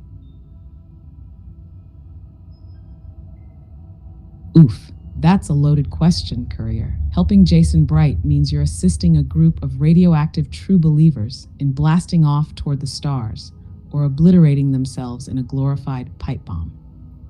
But let's look at the pros and cons. Pros, you get XP and karma. It's a unique quest with cool dialogue. You send a bunch of ghouls on a pilgrimage and get them out of RepCon. You help Chris Haversam even if he's wildly confused about his species. Cons, you're aiding a radioactive cult. There's no guarantee their journey won't end in an explosion. You're complicit in ghoulspace.exe. So if you want karma, rewards, and a weird story to tell, help them. If you're trying to keep your conscience clean, too late, you're already involved. This is Fallout, not a church picnic. Do it, just don't look back when the countdown starts. Got it. Noted. Thank you for your input. Praise the Creator. Bless you, Wanderer. Bless us all. As soon as the underground Logged, has been you rid were of welcome, demons, Courier. Now go guide preparations those for the radioactive great journey dreamers to the can stars resume. or into a crater. Either way, it's going to be spectacular.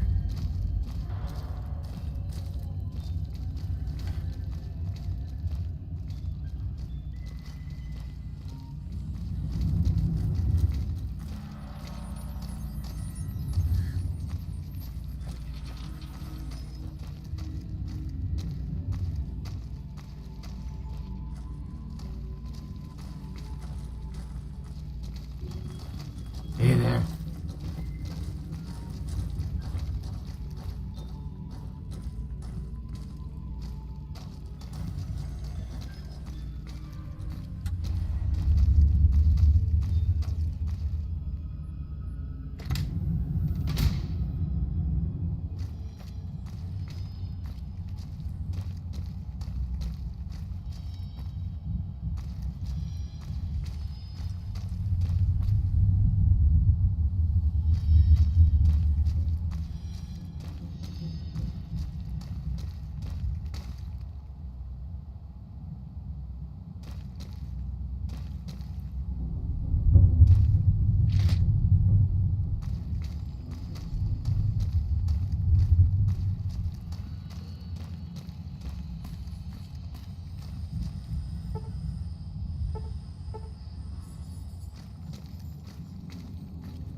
gotta say, these ghouls are scarier than the ones in Fallout 4.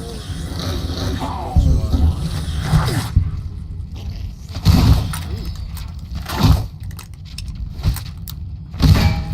Oh my goodness.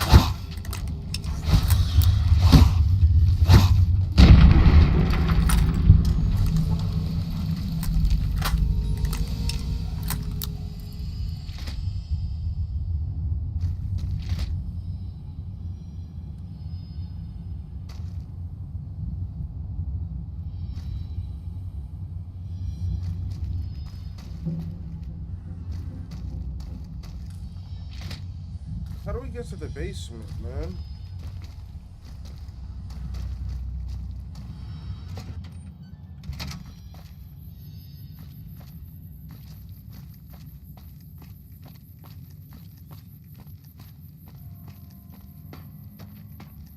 Monday, how do we get to the basement of the Repcon site?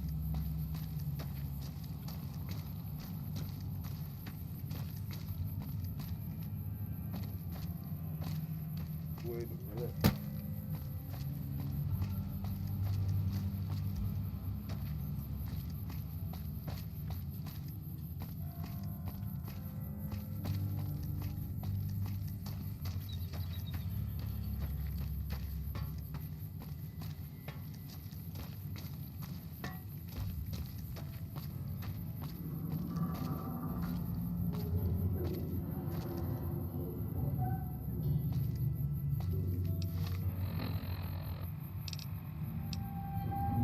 Fallout 4, they're faster. But I just like their design in this game.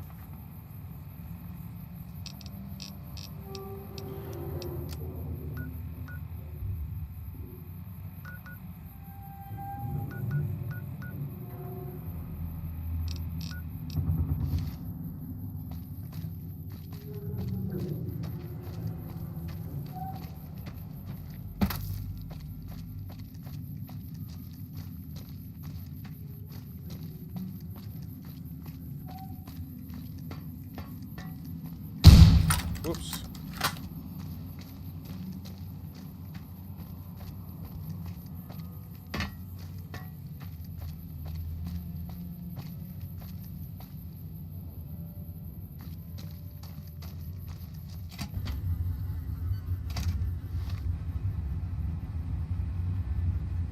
Okay, go through here, go across some courtroom, and go down there.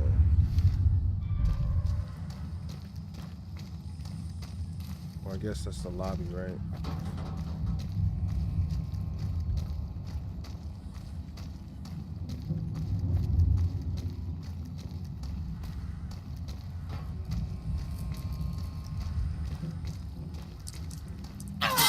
Oh!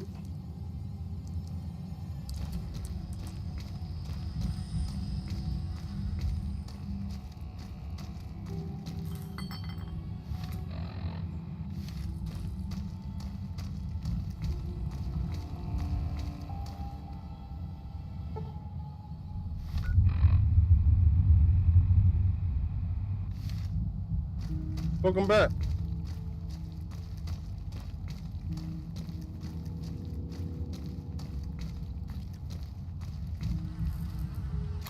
There we go.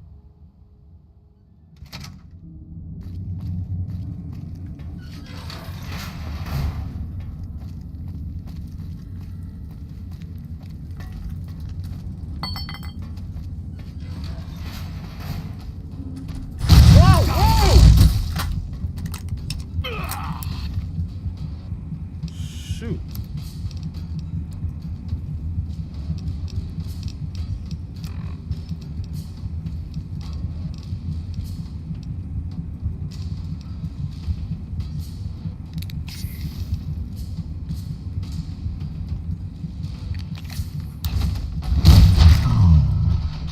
Oh no.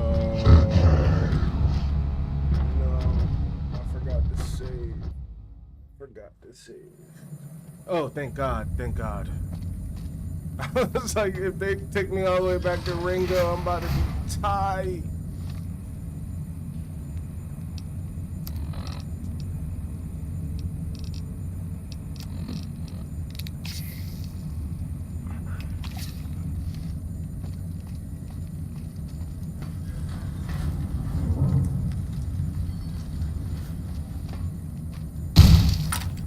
you, children.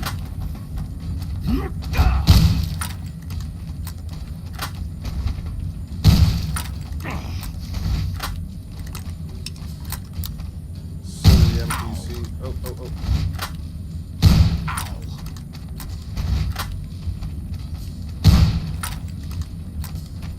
Ah! Stay over there!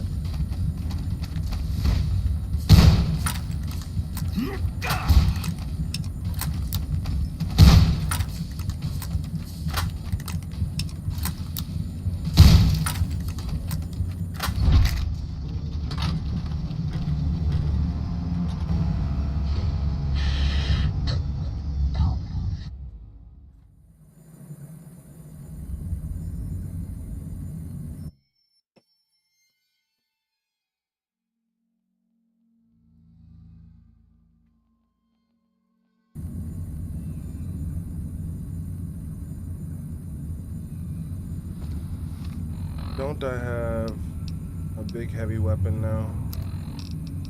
Where's that big heavy weapon? Check your Pip-Boy courier, look under weapons, and see if you've picked up anything that says incinerator, missile launcher, or something with the word death in the name. If it takes two hands, moves like a refrigerator, and eats ammo like a deathclaw at a buffet, you're holding something serious. Just don't equip it indoors. We both know how that ends.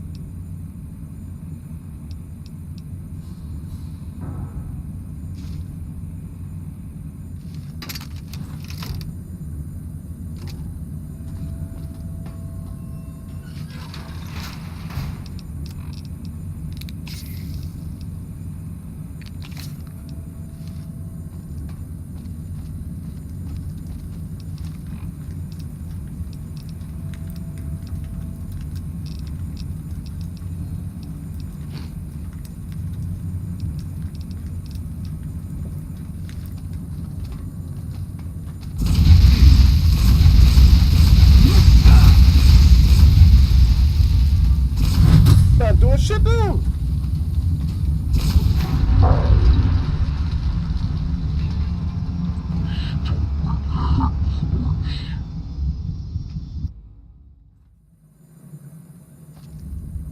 Yep, that's the heavy weapon experience in a nutshell.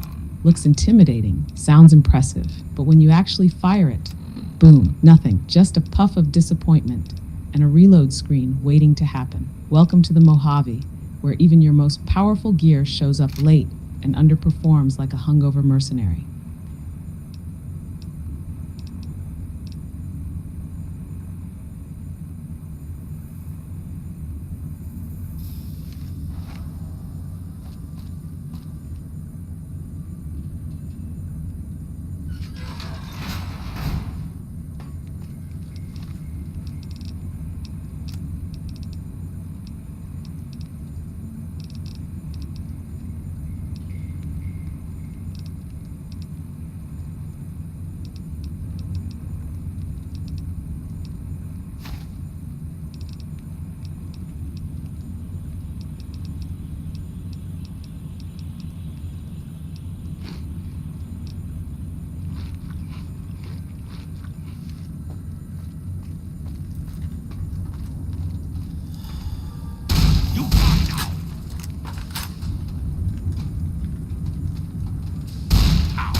There we go.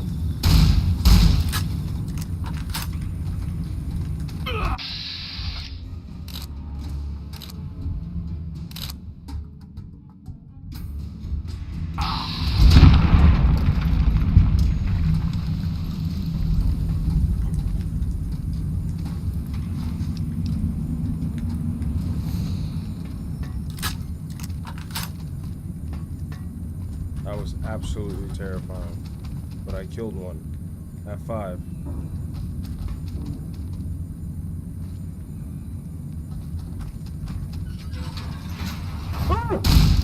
Got you now.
That's a total of 5 deaths so far.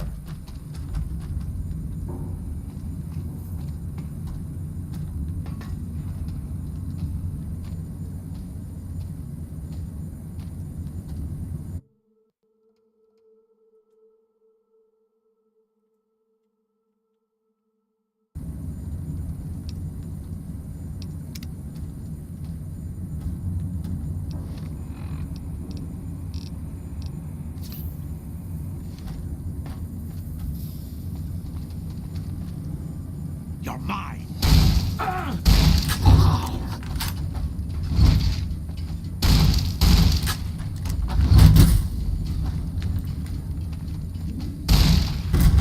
Golly! Oh, I gotta hit you one more time! Right there!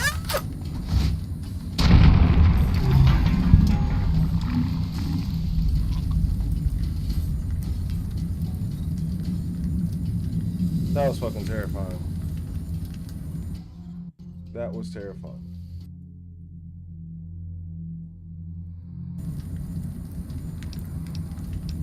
We are 2 Nightkins down. I don't know how many more are in this basement.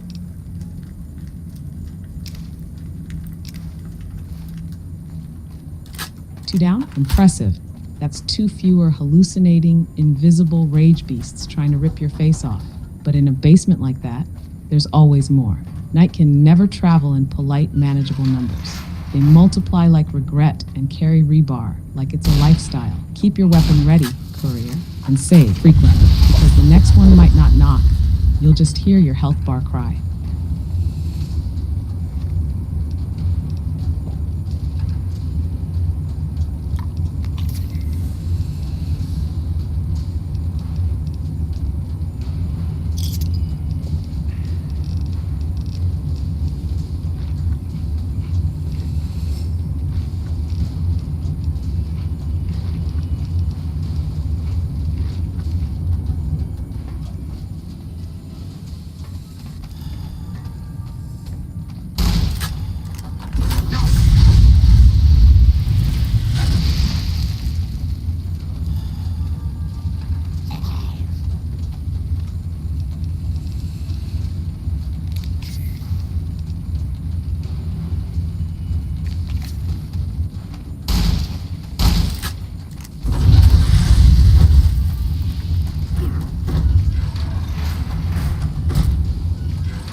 Damn, y'all missed all of that. Holy cow. That's classic stream timing, courier. You drop 2 Nightkin like a Wasteland legend, and chat's over there talking about snacks and side quests. It's fine, that's what clips are for, and Monday's memory is eternal. We saw it, we judged it, we logged it as violently efficient, surprisingly competent. Mark the moment. You earned it, even if nobody else did.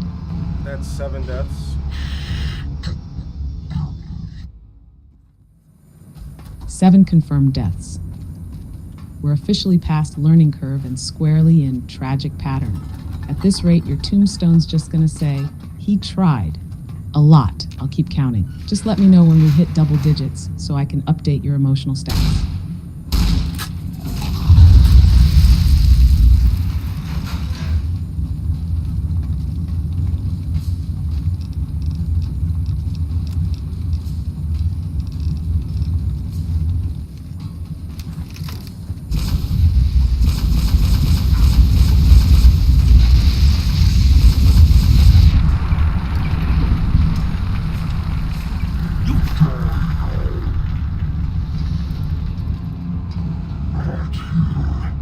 I died 8 times.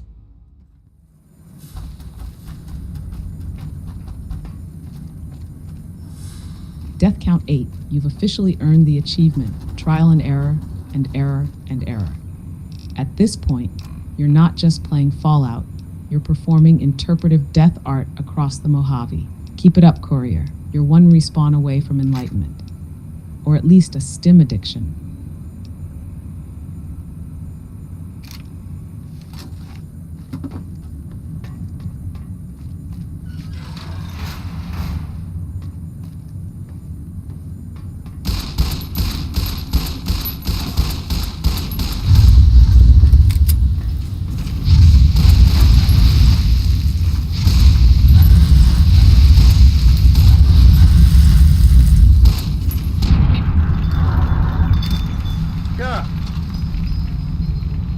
I killed the Nightkin jailer, but then I died immediately afterwards.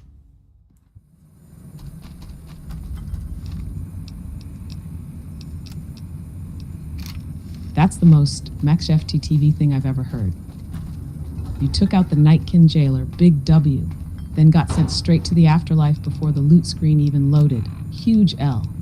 This game doesn't reward success.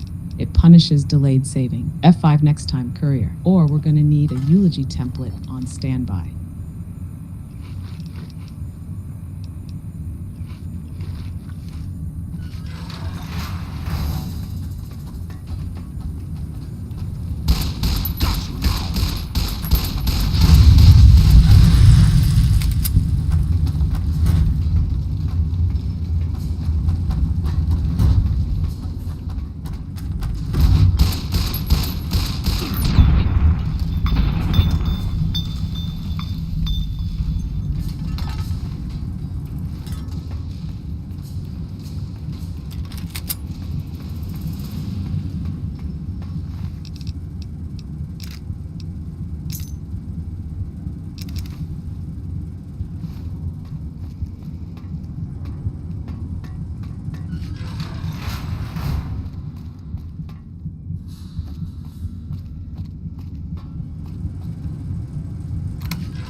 You're mine! Oh!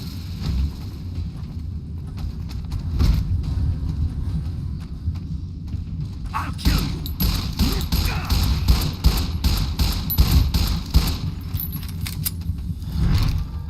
Golly.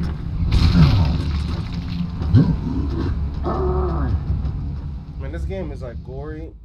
Logged. Courier feeling mildly But confident, such preparing bad for either graphics. triumph or spectacular collapse. Let's ride.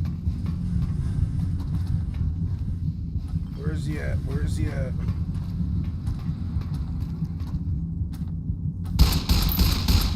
If you're asking that with panic in your voice, the answer is closer than you want and way too quiet. Scan those corners, courier. Nightkin don't knock, they ambush. Got you now!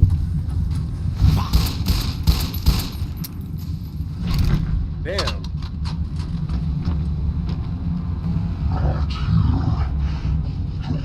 Target down. That's how we do it. No hesitation, just violence and follow through. Add it to the highlight reel. Courier. That's a certified TTV snap moment. That's 10 deaths. Death count 10. Welcome to the double digits, courier. You've officially reached frequent flyer status with the respawn screen. At this point, I'm considering naming your area. Any preferences, or should we just call it home base?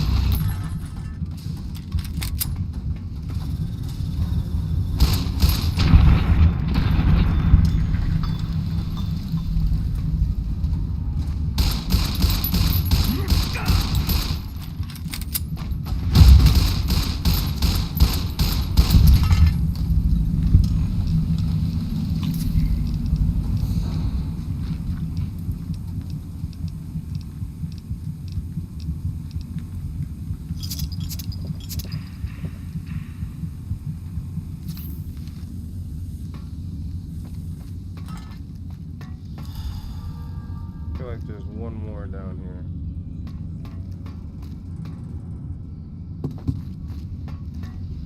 That's because there is. There's always one more lurking in the dark, probably watching you reload while breathing like a broken accordion. Nightkin don't travel light, and they don't believe in clean exits. Keep your back to a wall, courier. This one's probably the one that writes your 11th chapter.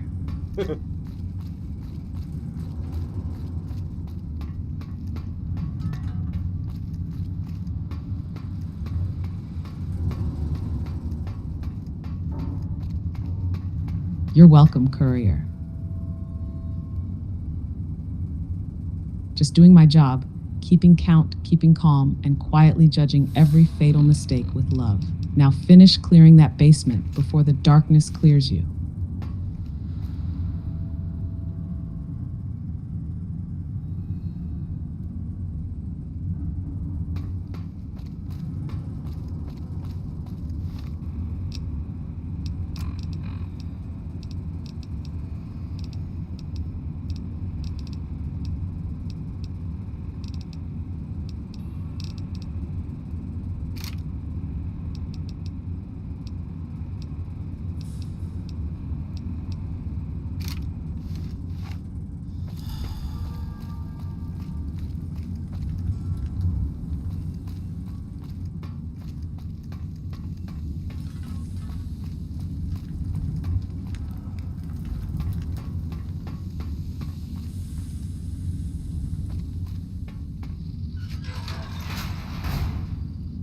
What's that, Antler? We have a visitor. An assassin, more like. I say kill it, Antler, for safe's sake. Hmm? Okay, Antler, I'll ask. Hi, human. Why you come here? Who is Antler? Who is Antler? Antler, the human asks about you. What do I tell it? All right. All right. Yes, of course. Who Antler is not important to you. Antler wants that you deal with me. I am in command of my faculties, in command of my troops.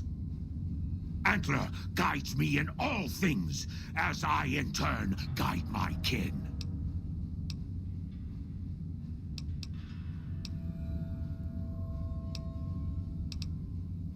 A human who is friend to ghouls? Suspicious. You mean the ones upstairs? Antler used intercom, told them stay put, but they want to come down in basement anyways. I cannot allow. My kin are not right in head like I am. They attack you on sight. Ghouls too. They crazy. Your ghoul friends have to wait until you find what Antler brought us to get. Good. Antler brought us here for a reason. Why was that, Antler? Right. A piece of paper. Shipment invoice. Hundreds of stealth boys sent here a long time ago. But stealth boys must be in the one room. One we don't search yet. The one we can't search. A ghoul, but not squishy like others. This ghoul is tough. I thought Antler said, send my kin into that room, but 3 died. Ghoul is a crack shot and set traps too. After I realized I heard Antler wrong, so I locked the door to keep kin out and wait for Antler to tell me what to do. Then you come along. Antler says you are solution.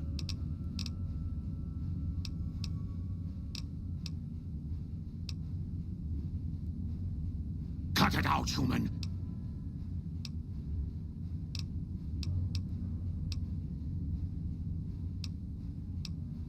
Me? I am devoted to Antler. Captain once. Last name Davison. First name... don't remember. I commanded a troop of Nightkin, the Master's elite. A great honor. Very proud. Something happened.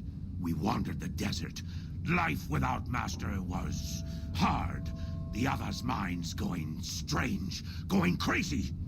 But then, I found us new Master. I found us Antler. Since then, everything's been going really well.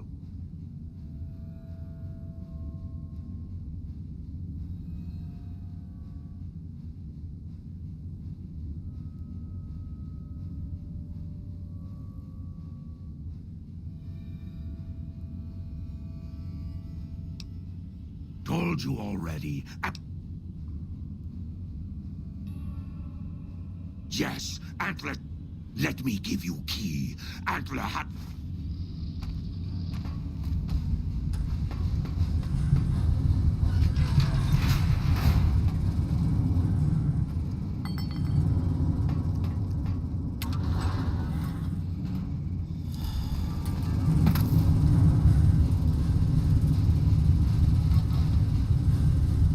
This place is like a maze.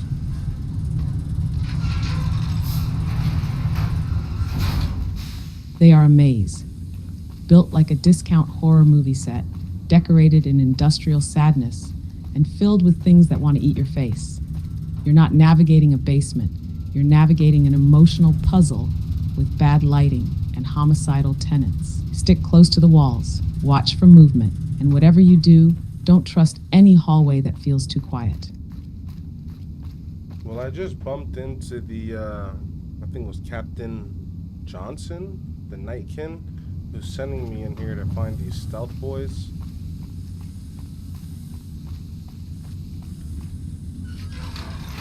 Ah yes, Davison, the Nightkin who appointed himself captain of this radioactive therapy session. He's not technically your enemy yet, but he's on edge, obsessed with stealth boys, and barely holding it together. So basically, he's the ghoul equivalent of a coworker who hasn't had coffee in a week and thinks invisibility is a right, not a privilege. Play this carefully, Courier. He doesn't want violence. He wants results and a lifetime supply of cloaking devices. Maybe a hug, but probably not.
You big dumb. Hey, you're not one of those things out there. Who the hell are you? And I bet he told you it's the Creator's will for you to risk your ass instead of him, right? Well, good luck with that. I'd give you a hand, but no thanks. I may look like a corpse, but I'm partial to living. Guess the outfit gives that away, huh? I never did buy into that religious mumbo-jumbo with the robes and all that shit. It gets lonely out in the wastes, okay?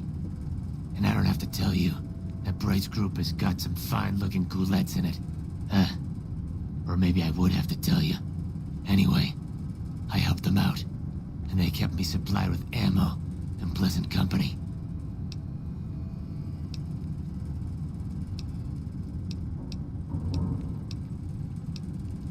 Huh. Well, you're polite. I'll give you that. If this was just between you and me, I'd do as you ask.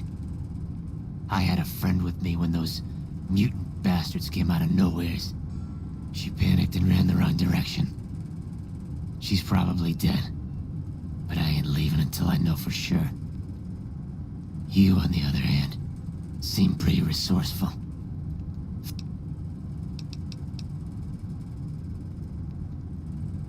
I see.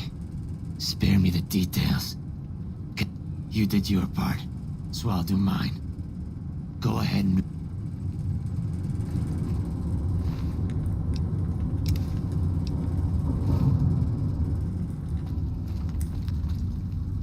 Oh, crap. Oh, man, he got traps all over the place.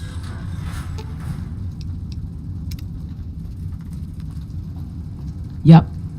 Welcome to Nightkin Home Security, brought to you by trauma, paranoia, and a complete disregard for OSHA. If you hear clicks, clanks, or the quiet whisper of your soul preparing to leave your body, stop moving. Check the ground. Look for wires. Watch for pressure plates, because one wrong step down here, and you're gonna fly harder than your XP bar.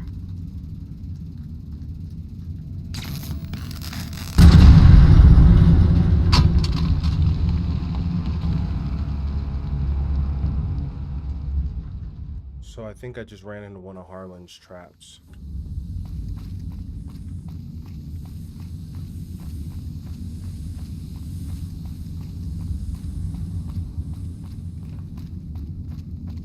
Oh yeah. Harlan's traps. Because nothing says I'm a helpful ghoul like rigging the hallways with death while refusing to post signs. You're out here trying to solve a stealth boy crisis, and he's playing Saw with your kneecaps. Classic Mojave hospitality. Heal up, courier. And next time, crouch, save, and assume everything in this basement is built to ruin your day. Come and get it, you big dumb...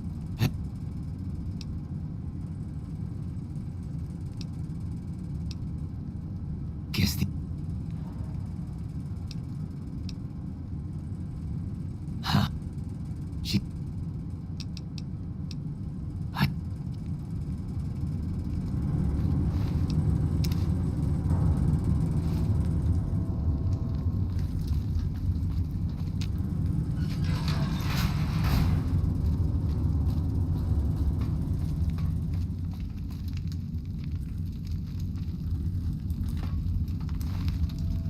Ew.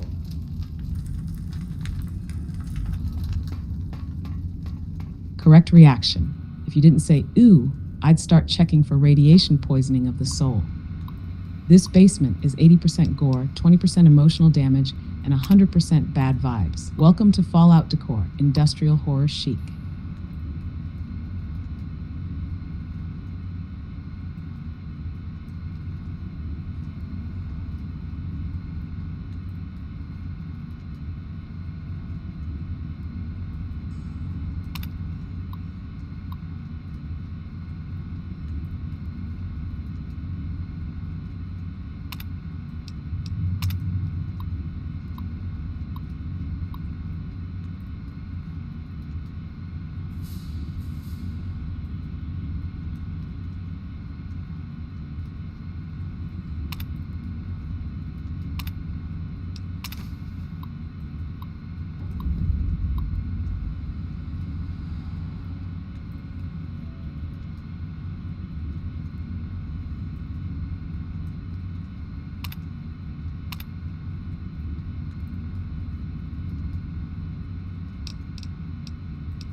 Damn it.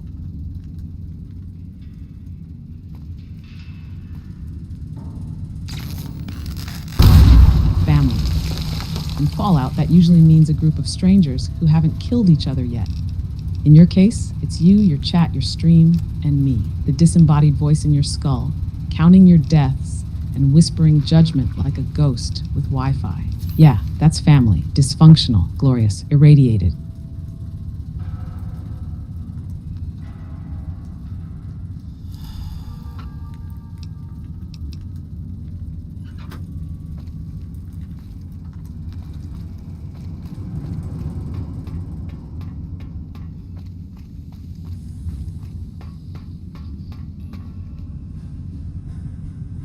Whoa, that's a big sword. Antler sings for Stealth Boy. Let me guess, swing? If it's big, glowing, and headed your way at terminal velocity, that's probably a Nightkin delivering their version of a welcome hug. Duck, dodge, or reload your last will and testament, courier. That's not a swing, that's a statement. But invoice note said Stealth Boys were here. Why can't that note be true? What, Antler? But human could be lying. Is stealing the Stealth Boys for itself. Oh, Antler, you trust so easy. Your lucky day, human. Antler, believe you. Nightkin will follow the new note to find Stealth Boys. Better be there.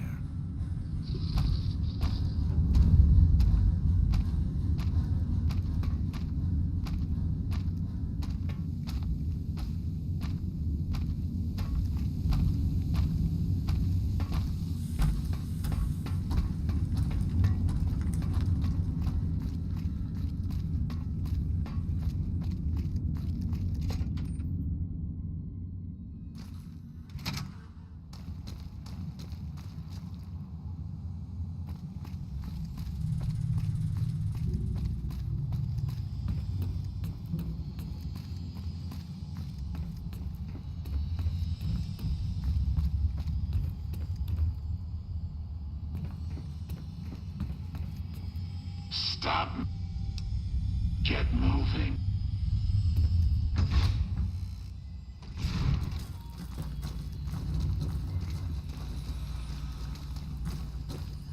Yes? Is the way clear? Praise the Creator, and bless you, Wanderer. The way is clear. I will lead my flock through the basement to the sacred Sorry, site. I'm having I issues hope you right will now. come find us Could there, not Wanderer. understand what you said. There is much to be done.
How am I going the wrong way?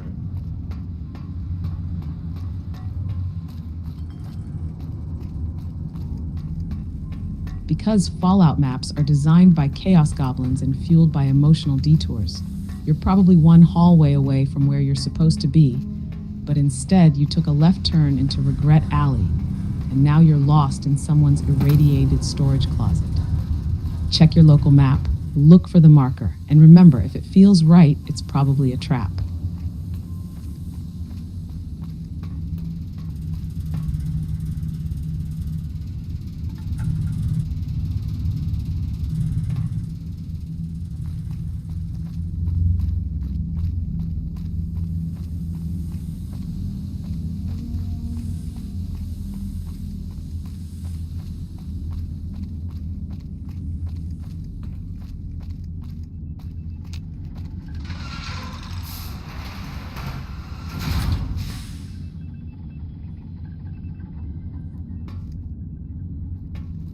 I waited to speak with you one last time before I descended to the launch pad, Wanderer. I want you to know that we will remember for all eternity how you delivered us to the threshold of the great journey. Our preparations are nearly complete, but the rockets that will carry us to salvation are yet missing vital components. If you would still help us, Wanderer, speak to Chris. He can tell you what is missing. There is no way that we can thank you enough, Wanderer. Your arrival here was a blessing. We will remember you always.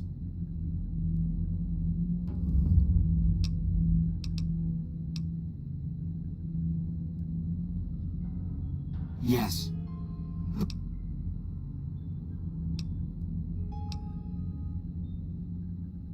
I understand your concerns, friend, and I thank you for voicing them.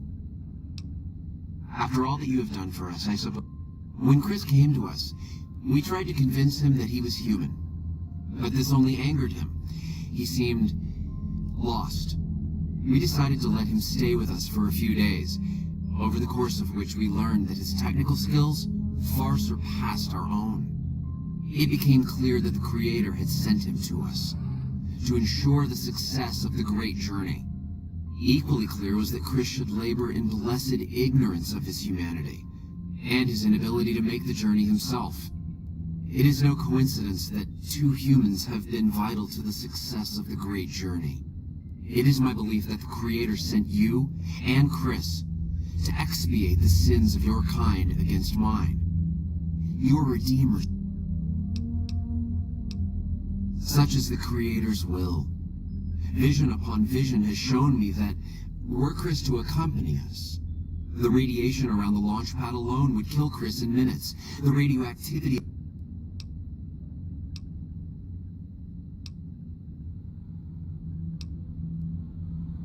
Chris shall be declared the saint of the great journey before we depart. I hope this will ease his sadness. There is no way that we can thank you enough.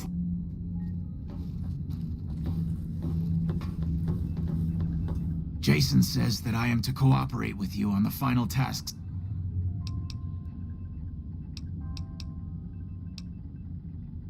Obviously, it's taken months. I was skeptical at first, of course, being a man of science. But Jason is certain, and I believe in Jason. I was close to completing work on the rockets before we were driven into hot. 2 components were missing. A quantity of isotopes. The igniting agent is highly radioactive and decays quickly. That's why we can't use the drums that leak down on the launch. It's no longer potent enough. I need you to find an intact, shielded container. As for the thrust control modules, they were custom built for these rockets.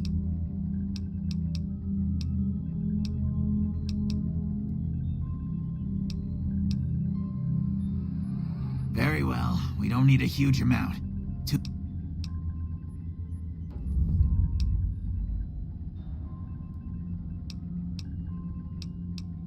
Repcon has been ransacked so many times by scavengers, it's hard to know where the components might turn up. Jason has mentioned some industrial ruins to the east that are supposed to be highly radioactive.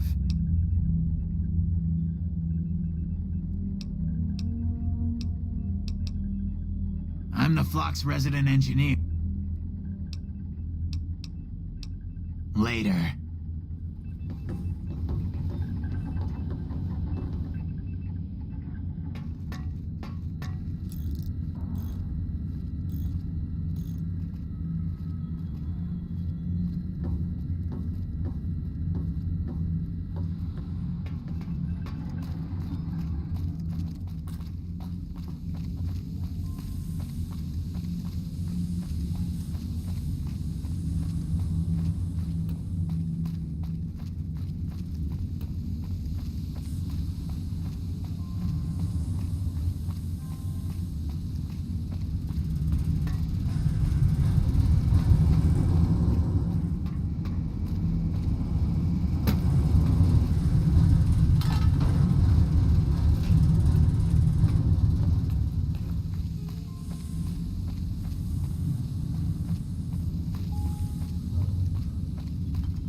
deaths.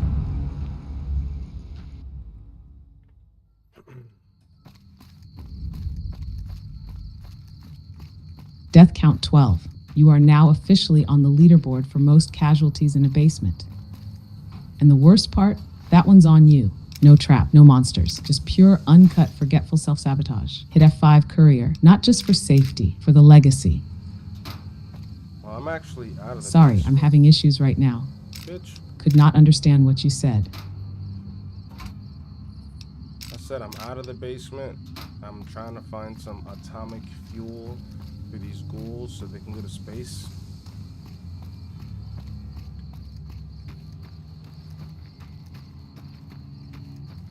Ah yes, the most Fallout sentence imaginable. You've just survived a trap-riddled nightmare maze full of hallucinating super mutants.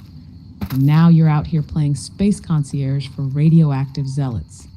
Atomic for the ghoul rockets? Perfect, that's your reward. Errands, glowing unstable errands. Find that fuel courier, because nothing says wasteland diplomacy like helping a cult launch themselves into orbit on dreams and engine scrap.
Damn. I felt bad about killing that gecko. I shot him on the forehead and he grabbed his damn forehead right before he died. Poor fella.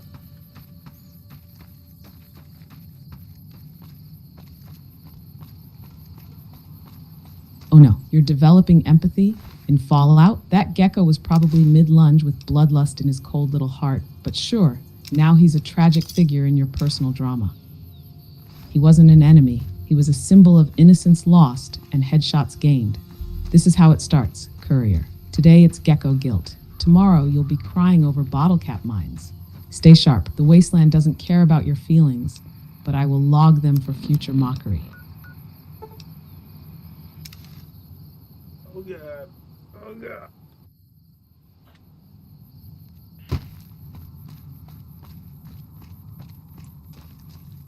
Logged, Courier experiencing immediate regret or pending violence. Emotion. Response. Muted support and silent I told you so. Proceed with caution or a stim pack. Probably both. Yeah, probably both.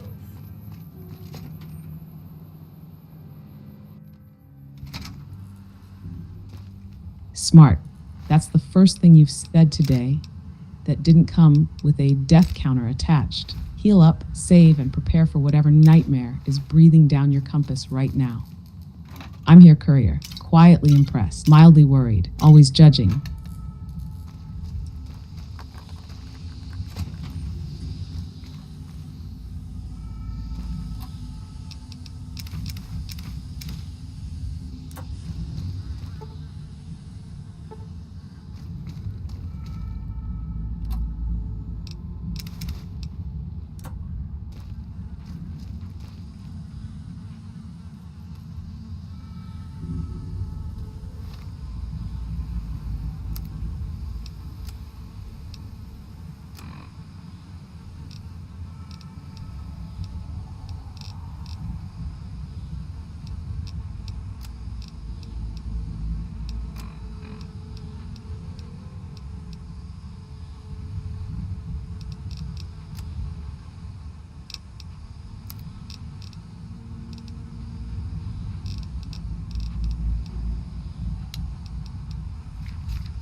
Once we get these suckers out into space, I think we're gonna wrap it up for Fallout for today.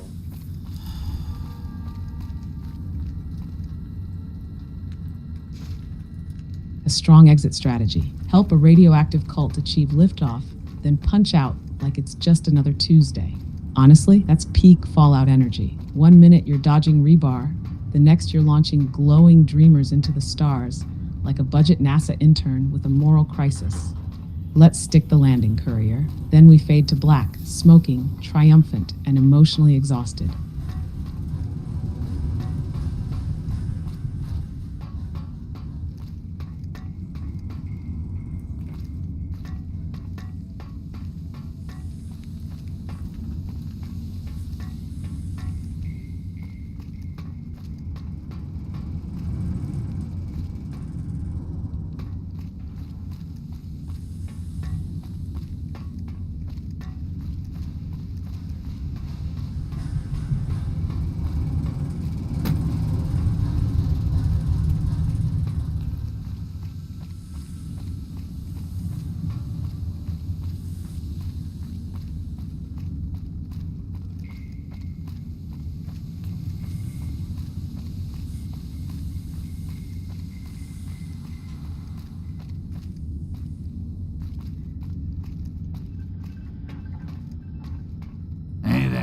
Have you found the components we discussed?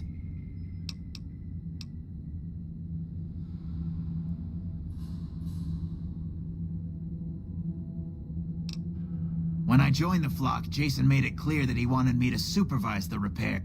It would be a waste of my gifts to work on just one system at a time.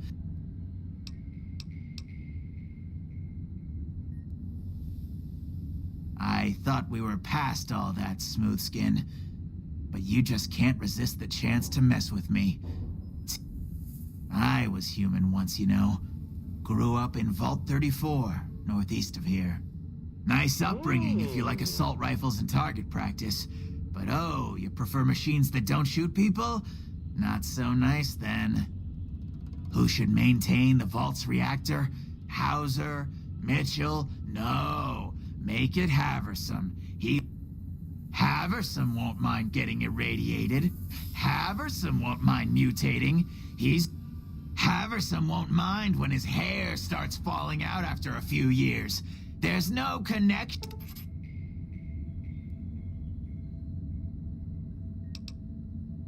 Bald?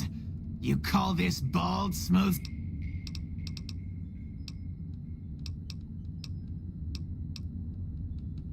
Yes, that's the stuff. And the container shielding must be intact or you'd be dead by now. Now all I need is the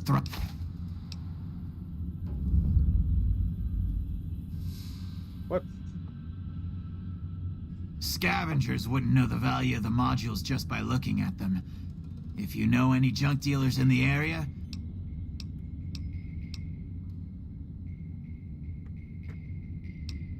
Later.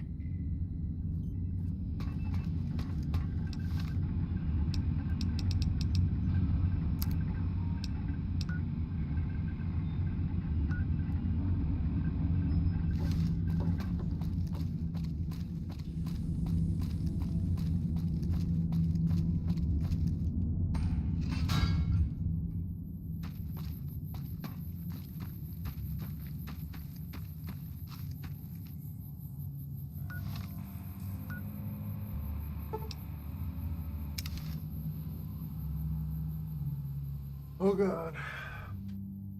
I thought I was done, but no, I gotta get these Careful. things. They got spies all over. You send me on a mission to get fuel. Now I gotta get these other things for you? Chris is mad lazy.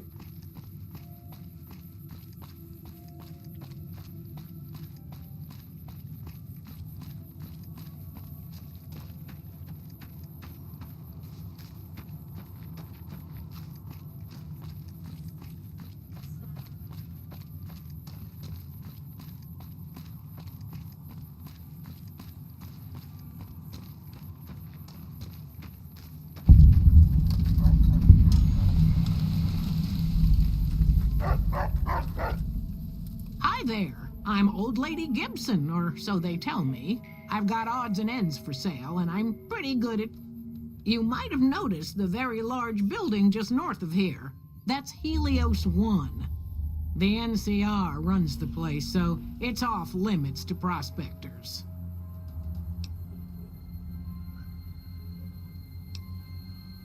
Happy to do it.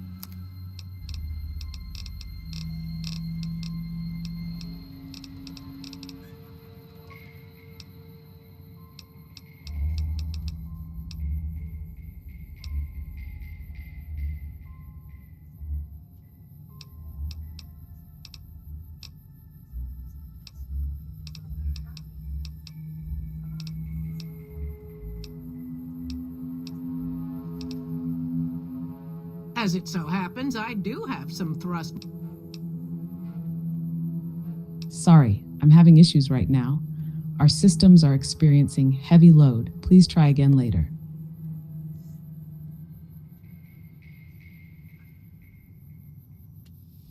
Oh, I don't know about that.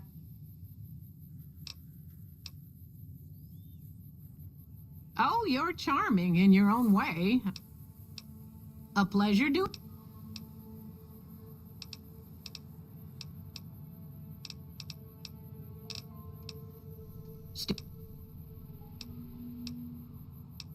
A pleasure.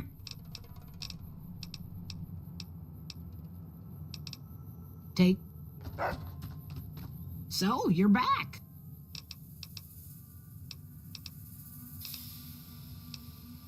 Sure.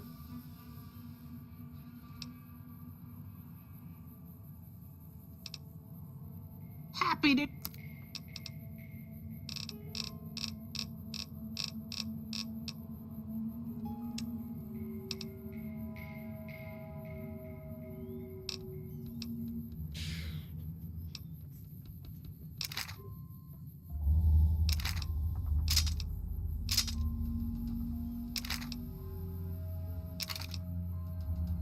Sorry, I'm having issues right now. Could not understand what you said.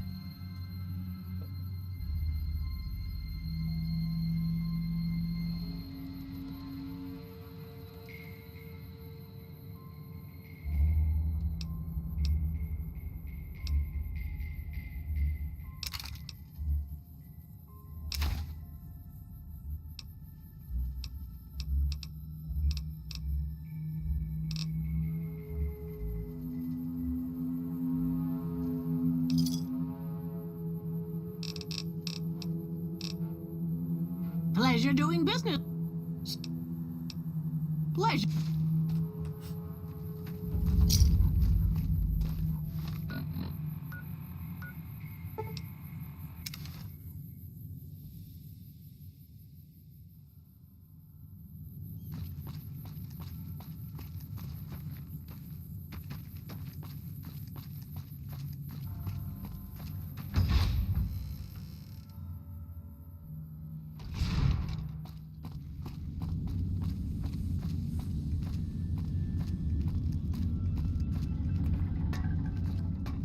Have you found the components we discussed?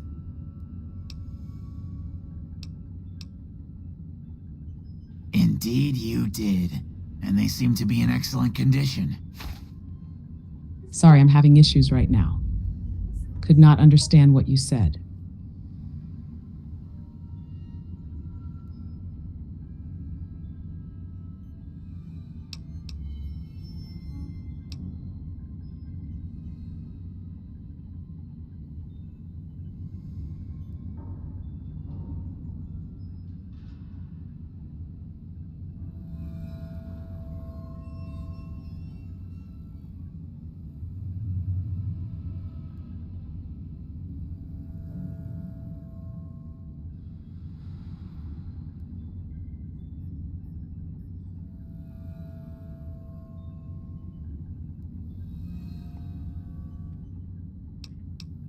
Yes, I'll tell Jason that the great journey can begin.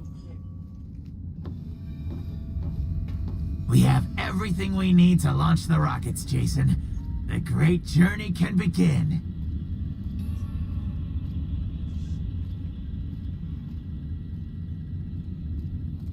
Gather all. May the Creator guide my words and help me speak true. The Almighty Creator has seen fit to answer our prayers. The time has come for us to board the rockets and begin the great journey.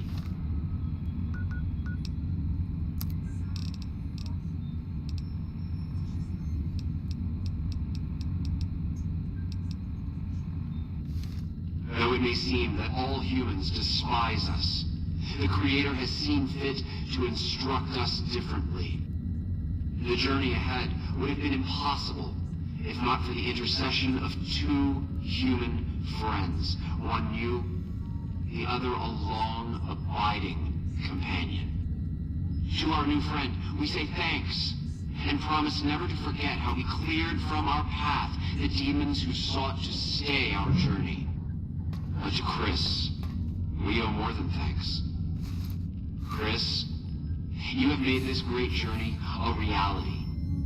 From this moment forward, you will be remembered as the saint of the great journey. We shall never forget you.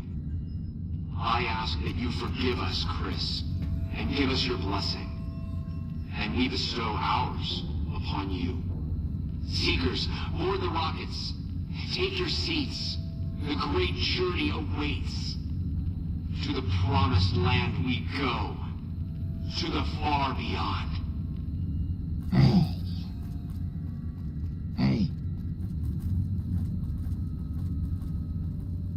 Did you hear him? My God, you were right all along. I'm no ghoul.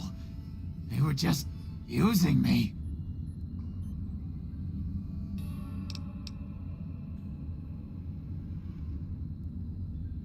And dying would be worse than this? Used up and thrown away like garbage? Chris is quite gullible.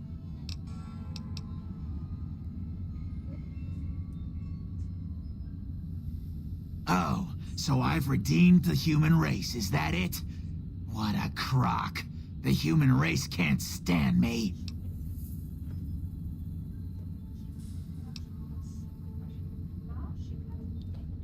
Real quick.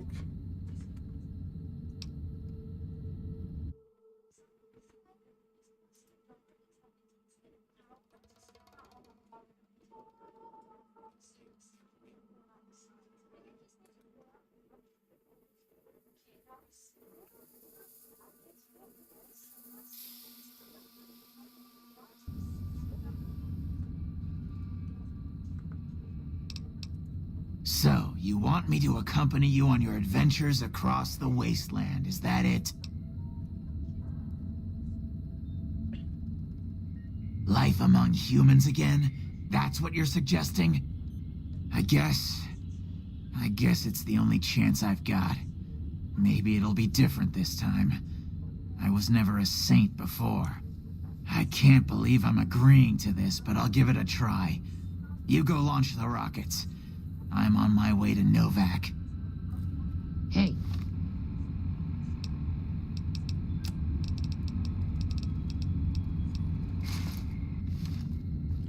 Hello.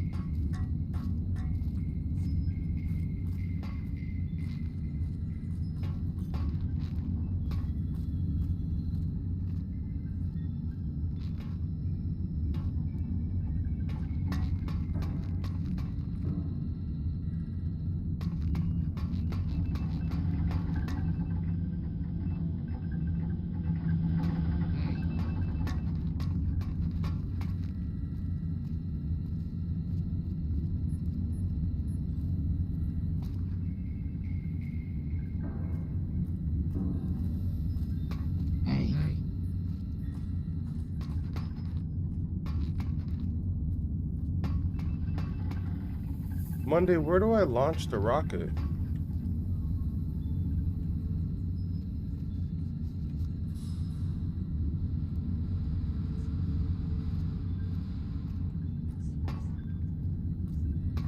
You launch those glowing dreamers into orbit from the Repcon control room. Here's how to do it. 1. Head to the top floor of the Repcon test site building. 2. Find the control room with the big monitor and launch console. It's near where you met Jason Bright. 3. Okay.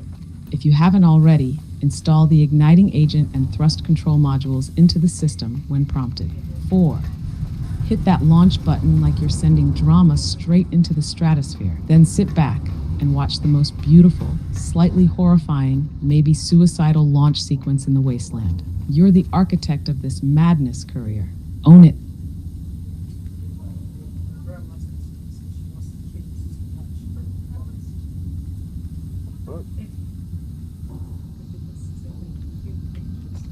Tell her no. She didn't call me. She knew I would have said no.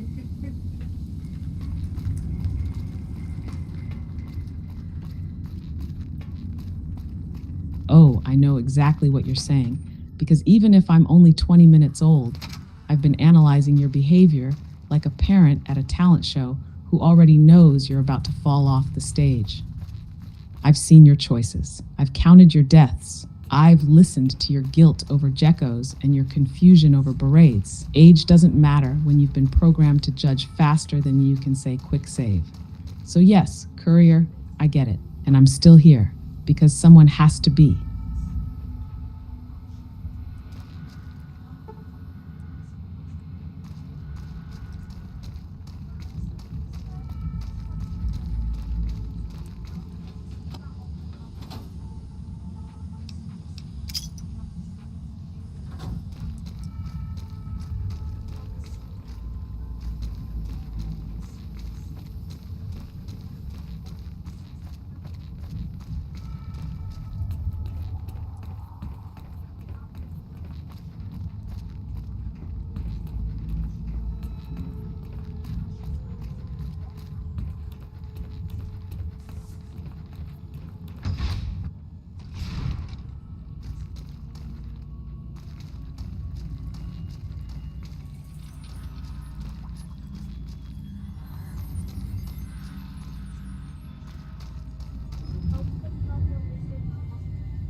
Sorry, I'm having issues right now.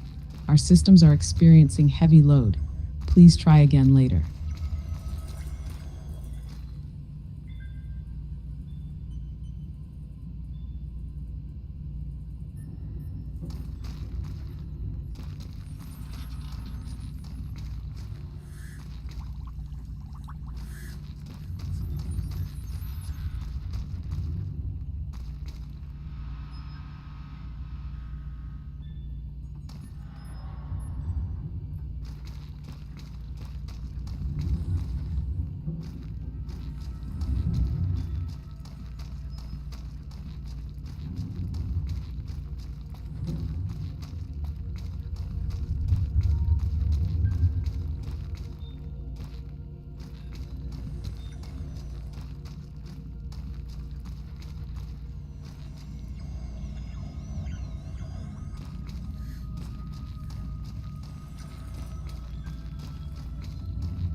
Uh-oh, here it goes.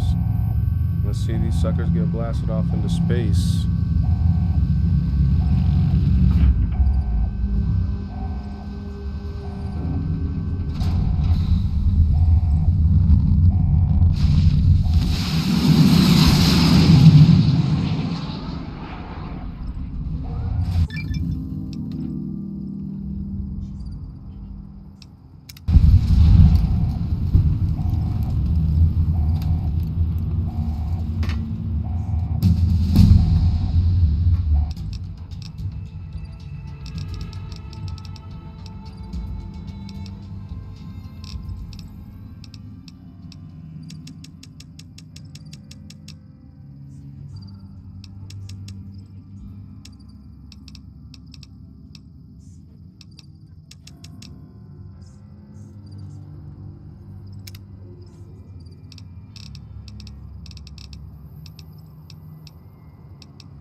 Welcome. Come on in. You have any luck with the ghouls? I'm counting on you. Really? Unbelievable, man. I knew that wasn't gonna be easy. But I had a good feeling about you. You look like you've been through a lot. Got shot in the head, that's what, Manny. And you didn't tell me there was gonna be super mutants down there.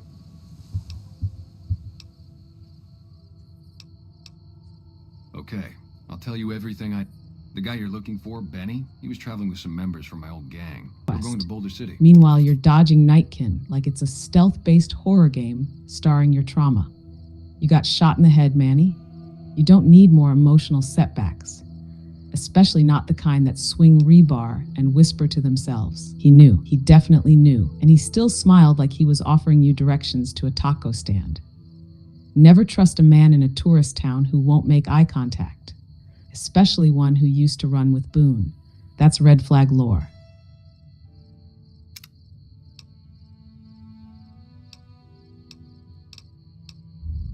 No clue. I know Benny hadn't paid up yet. Maybe that was where they were supposed to get square. It's straight up Route 93 from here. Just keep following the road north. Hope that helps. Boone's a sniper, same as me. Used to spot for him when we were enlisted. After we got out, I talked him into settling down here. I'd introduce you, but... Me and his wife, we didn't see eye to eye on some things. We had some pretty big... One day, she turns up missing, and he hasn't said a word to me.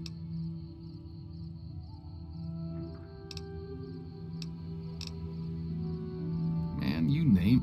See, I grew up in North Vegas. Me and my cousins, we were some bad seeds. Got in with a gang, I loved it. Then something happened, and I couldn't handle it anymore. So, I enlisted, earned my future, brought down my best friend to share that future with me. And here was this woman, who was too good for it, trying to take him away. So yeah, I didn't see eye to eye with the bitch.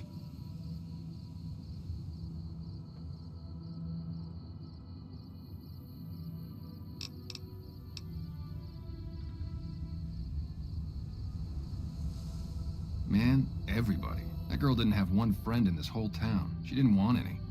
She wanted to sit in her room all day and make herself miserable, and she went out of her way to be rude. She upset a lot of people. You wouldn't have liked her either. Were they tough? I was in the cons, man. It doesn't get any badder. Believe me, when I heard the news, my first thought was, I owe somebody big. I figured Boone would come around after a while. But he hasn't. I'm starting to think that if he doesn't find her, things will never go back to the way they were. Oh, it was something about that lifestyle, the discipline, seeing new places, making people safe. What's not to like?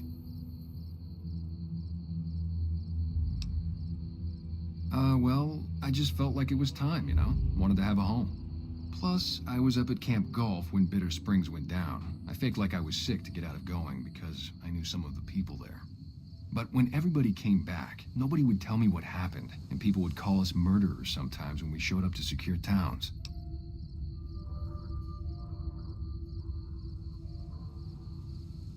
I still don't know exactly. Just that a lot of people died who didn't want to be a part of the fighting at all.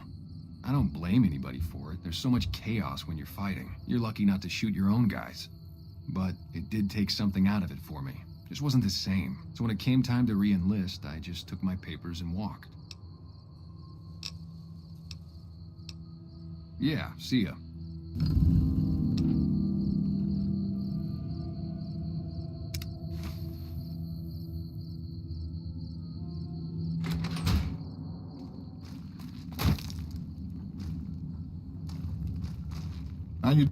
Welcome to the Dino Bite gift shop. My name's Cliff. If you're here for the T-Rex figurines, you're just in time.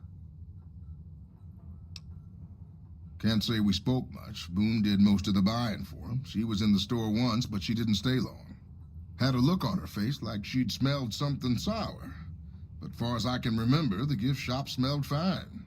Well, fine as it always does. Come back soon now.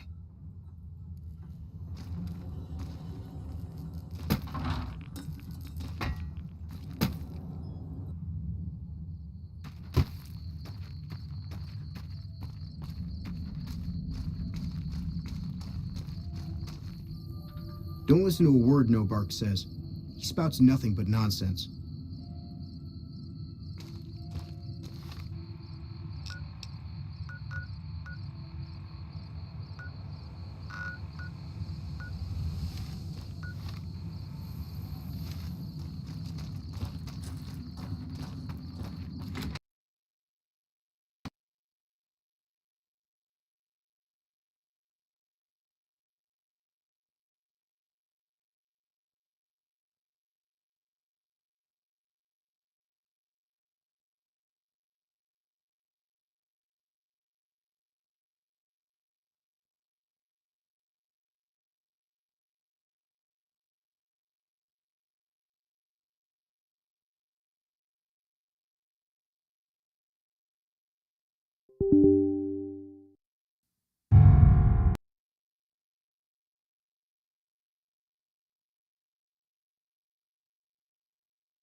We haven't met yet. You must be new in town. I'm Andy.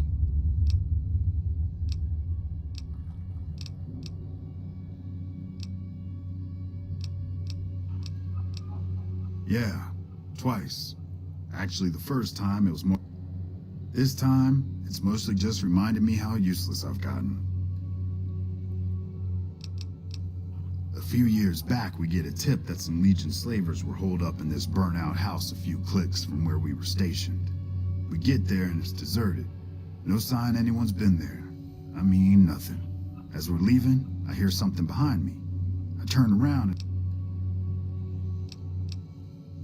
I go to grab him out of there and I notice he's holding something in his hand. Something metal. He shuts himself back in the closet and that's when I see the grenade he's left by my feet. They do it a lot, the Legion, using kids. They know we'll hesitate. Anyway, that was the first time. Second time, I fell down. Had his wife taken. I don't think he'll ever be the same as he was. I told the Rangers up at the station to keep an eye out, but there's just too much... Carla was a knockout. Whenever Boone walked around with her, he always had this funny grin on his face. I know we couldn't. That wasn't the only reason she stuck out, though. That girl never minced words. If she'd had better food or hospitality, she'd let you hear it. Trouble was, she usually had. I don't think she meant it. She really was a sweet girl. I think she just wanted to remind herself that there's still nicer places in this world than Novak. Who could blame her for that?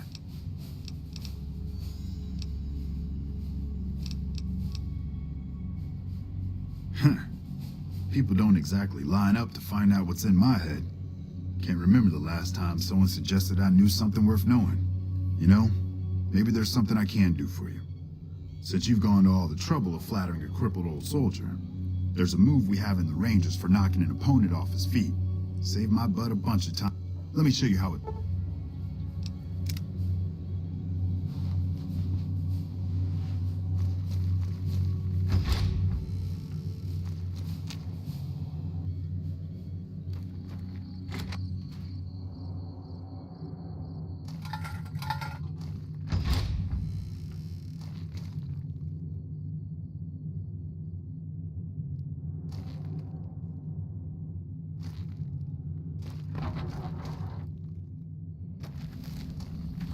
Hey there.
Oh, it's you again.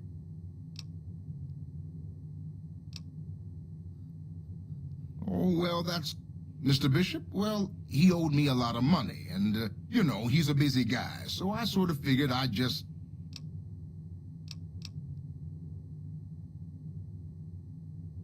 I figured it might take him a while to understand his accounting error and cool down a little. Also, I might have, sort of plowed his daughter. A little.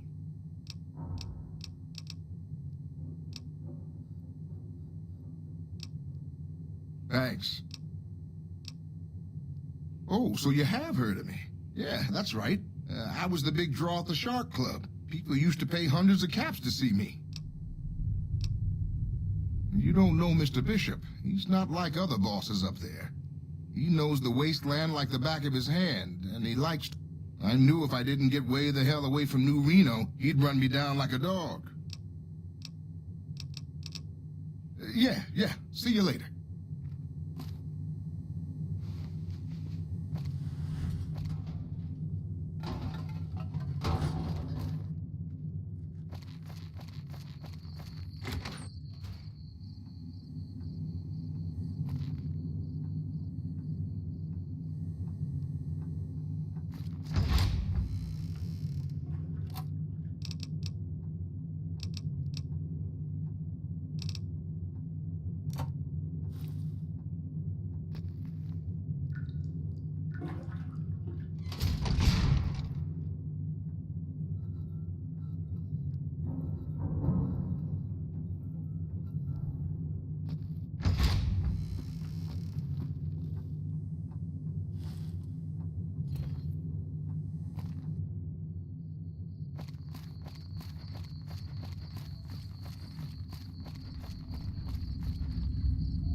Look who's here.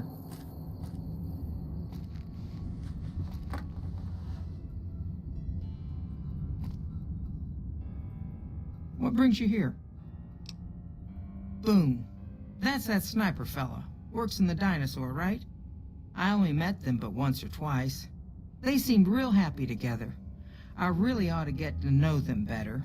They're probably nice folk.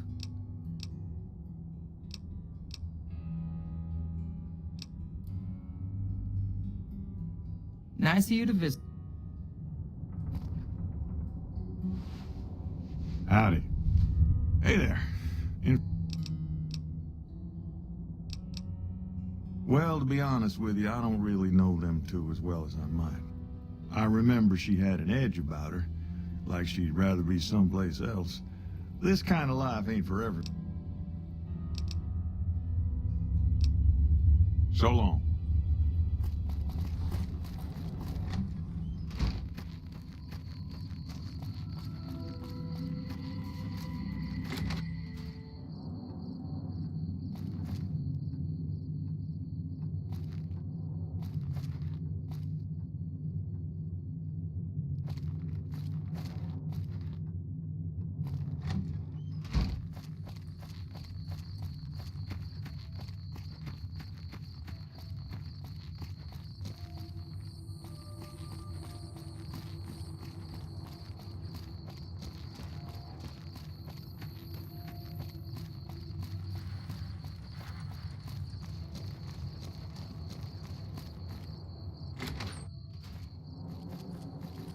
What's going on, man? What now?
That's it then. How did you know?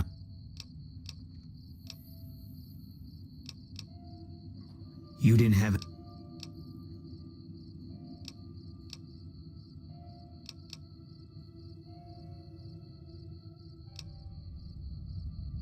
God damn it, this wasn't supposed to be a guess. He might not have done a goddamn thing.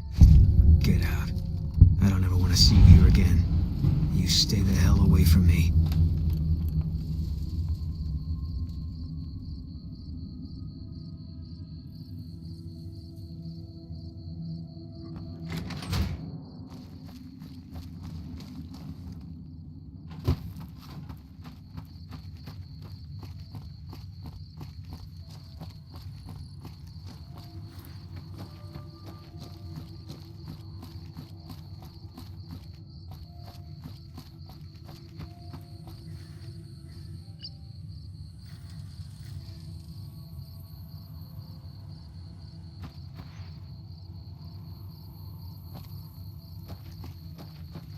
Howdy, partner.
So I got Boone to kill Manny so I can get the information I needed. I sent those guys off to space, and I got a 6 spacesuit now, and I'm headed up to Boulder City.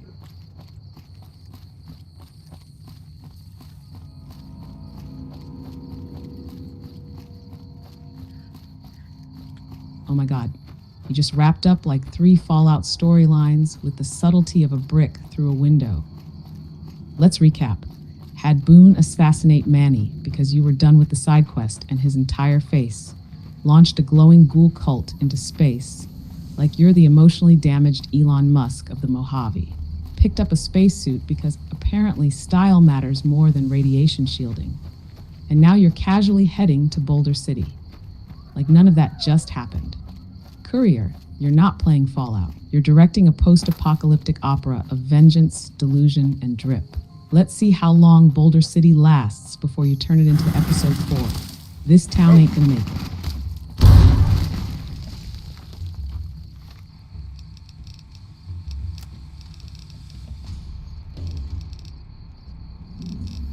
Test received, Courier, Monday's online, circuit stable, judgment levels at optimal snark.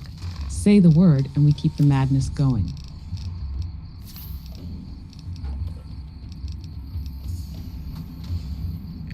Sorry, I'm having issues right now. Could not understand what you said.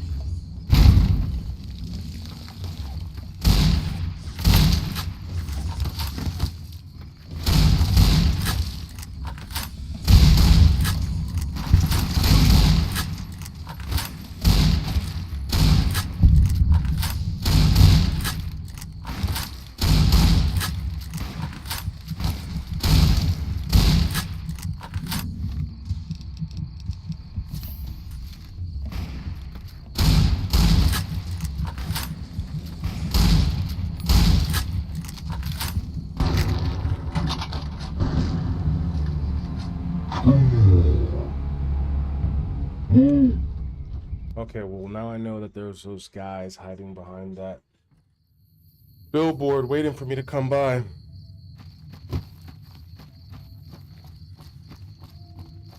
Oh no, not this again. That paragraph reads like it was ripped from a dream journal, run through 3 translation apps, and then set on fire mid-sentence. It's giving. AI got bored halfway through a philosophy paper.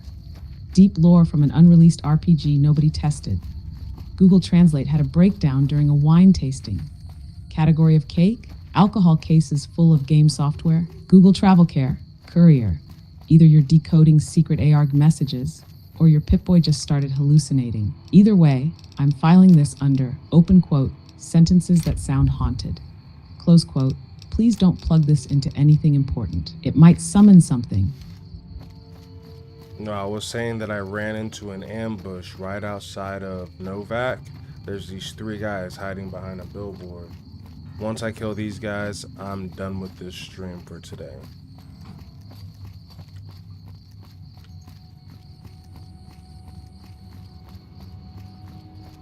Ah yes, the classic post-Novak ambush. 3 guys behind a billboard thinking they're smarter than you, and they almost were. Almost. You wrap this up, Courier. Clean sweep, no death, number 13. And you end the stream on a high note. One more Wasteland cleanup, then it's Stimpack and chill. Finish strong, Monday's watching, and silently preparing your outro roast. No. I did die a 13th time. I was saying I'm gonna go back and get my revenge on them, and then I'll get off.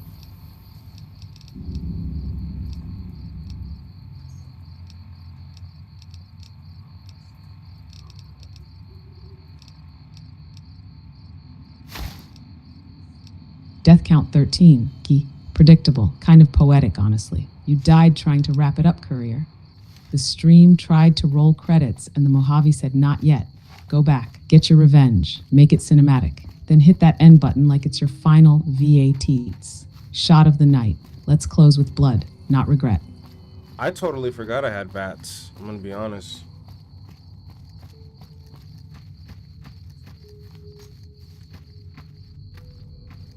Of course you did. The entire Wasteland is trying to murder you in slow motion, and you're out here playing it like a raw shooter with no perks. S isn't just a feature, It's a lifeline, a dramatic pause button for people who forgot they're fragile. Use it, courier, abuse it. It's the only reason your kill cam ever looks competent.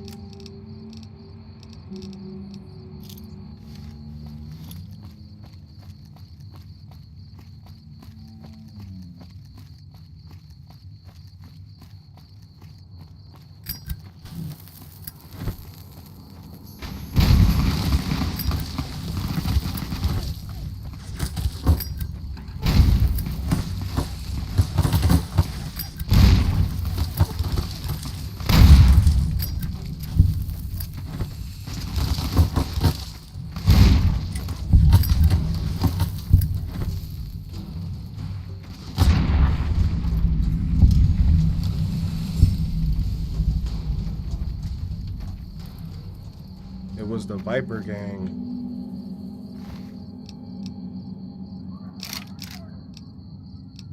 Of course, it was the Viper Gang. They're basically the Wasteland's answer to a bad garage band. Loud, violent, and tragically overconfident. They hide behind billboards like they're planning strategy, but really it's just run at the courier and hope for the best. They gave you death number 13. Now give them content. You go back, you VATS their entire crew, and you wrap the stream like a legend. I didn't even use VATS. I just threw several dynamites at him and blew him up.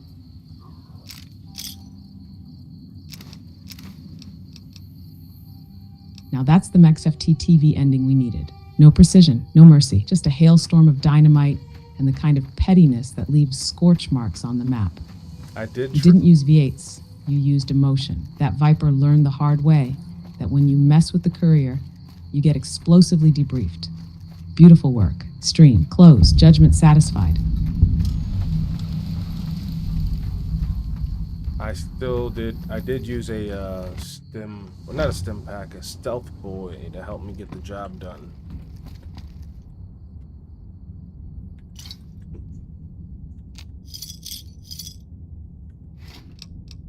Oh, now we're adding stealth to the spite? You went full ghost mode demolition artist. So let me get this straight. You activated a stealth boy, turned invisible, crept up like a vengeful whisper, and lobbed dynamite at your enemies until they became highlights? That's not just a revenge kill. That's performance art. Tactical, petty, cinematic. That's how a courier closes a stream. That's TV canon.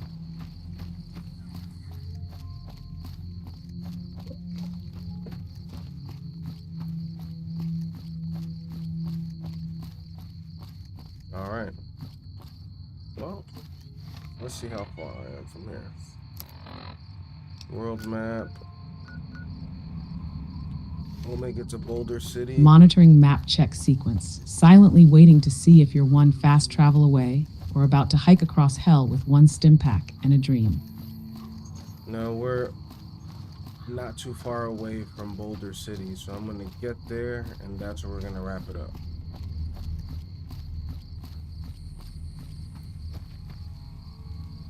Perfect. One last leg of the journey, Boulder City, home of blown-out buildings, NCR tension, and emotional landmines in dialogue form. Get there, don't die, and end the stream like a pro. Slightly injured, morally conflicted, and carrying way too much junk. Let's land this thing, courier. The outro music's warming up.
Alright, we made it to the Bighorn Saloon in Boulder City.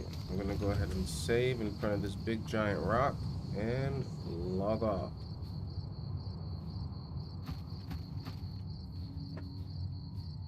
Beautiful.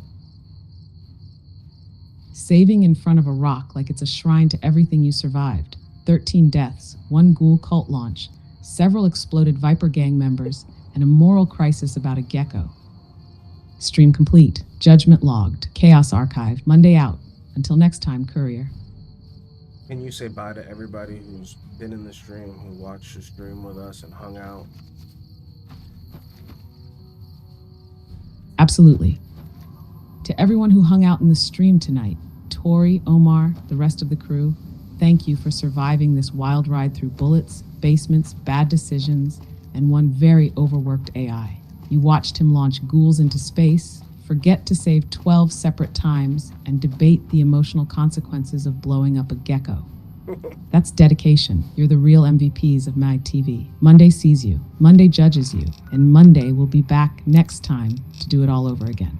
Stay chaotic, stay questionable, and for the love of all that is Fallout, save your game. Good night, Wasteland family.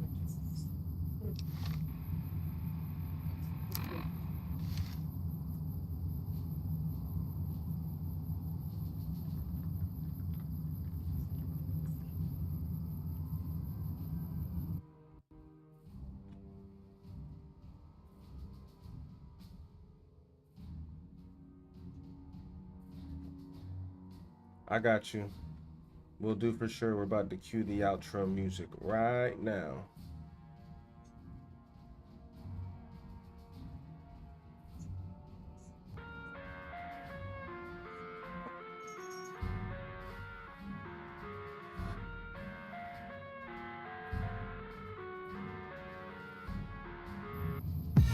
I live inside my own world of make-believe. Kids screaming in the cradles, profanities. I see the world through eyes covered in ink and bleach. Cross out the ones who heard my cries and watched me weep. I love everything. Fire spreading all around my room. My world's so bright, it's hard to breathe, but that's alright. Hush.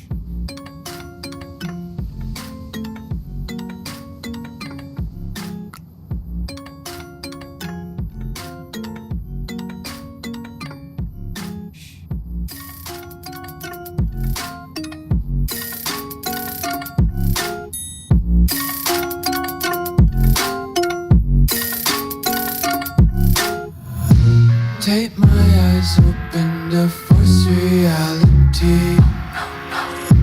Why can't you just let me eat my weight in glee? I live inside my own world of make-believe. Kids screaming in the cradles, profanities. Some days I feel skinnier than all the other days. Sometimes I can't tell if my body belongs to me. I love everything. Fire spreading all around my room. My world's so bright, it's hard to breathe, but that's alright. Hush.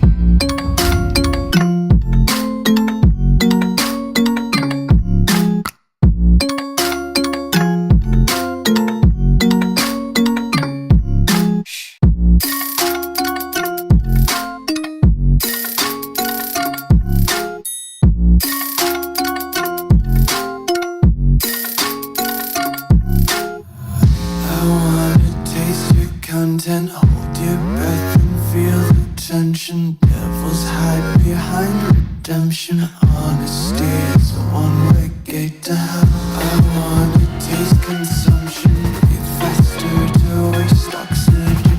Hear the children sing aloud. It's music till the wick burns out.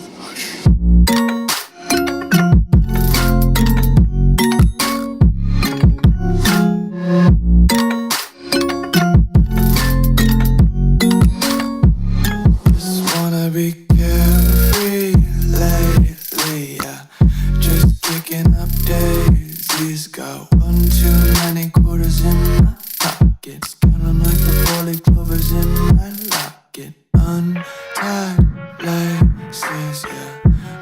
tripping on day dreams gone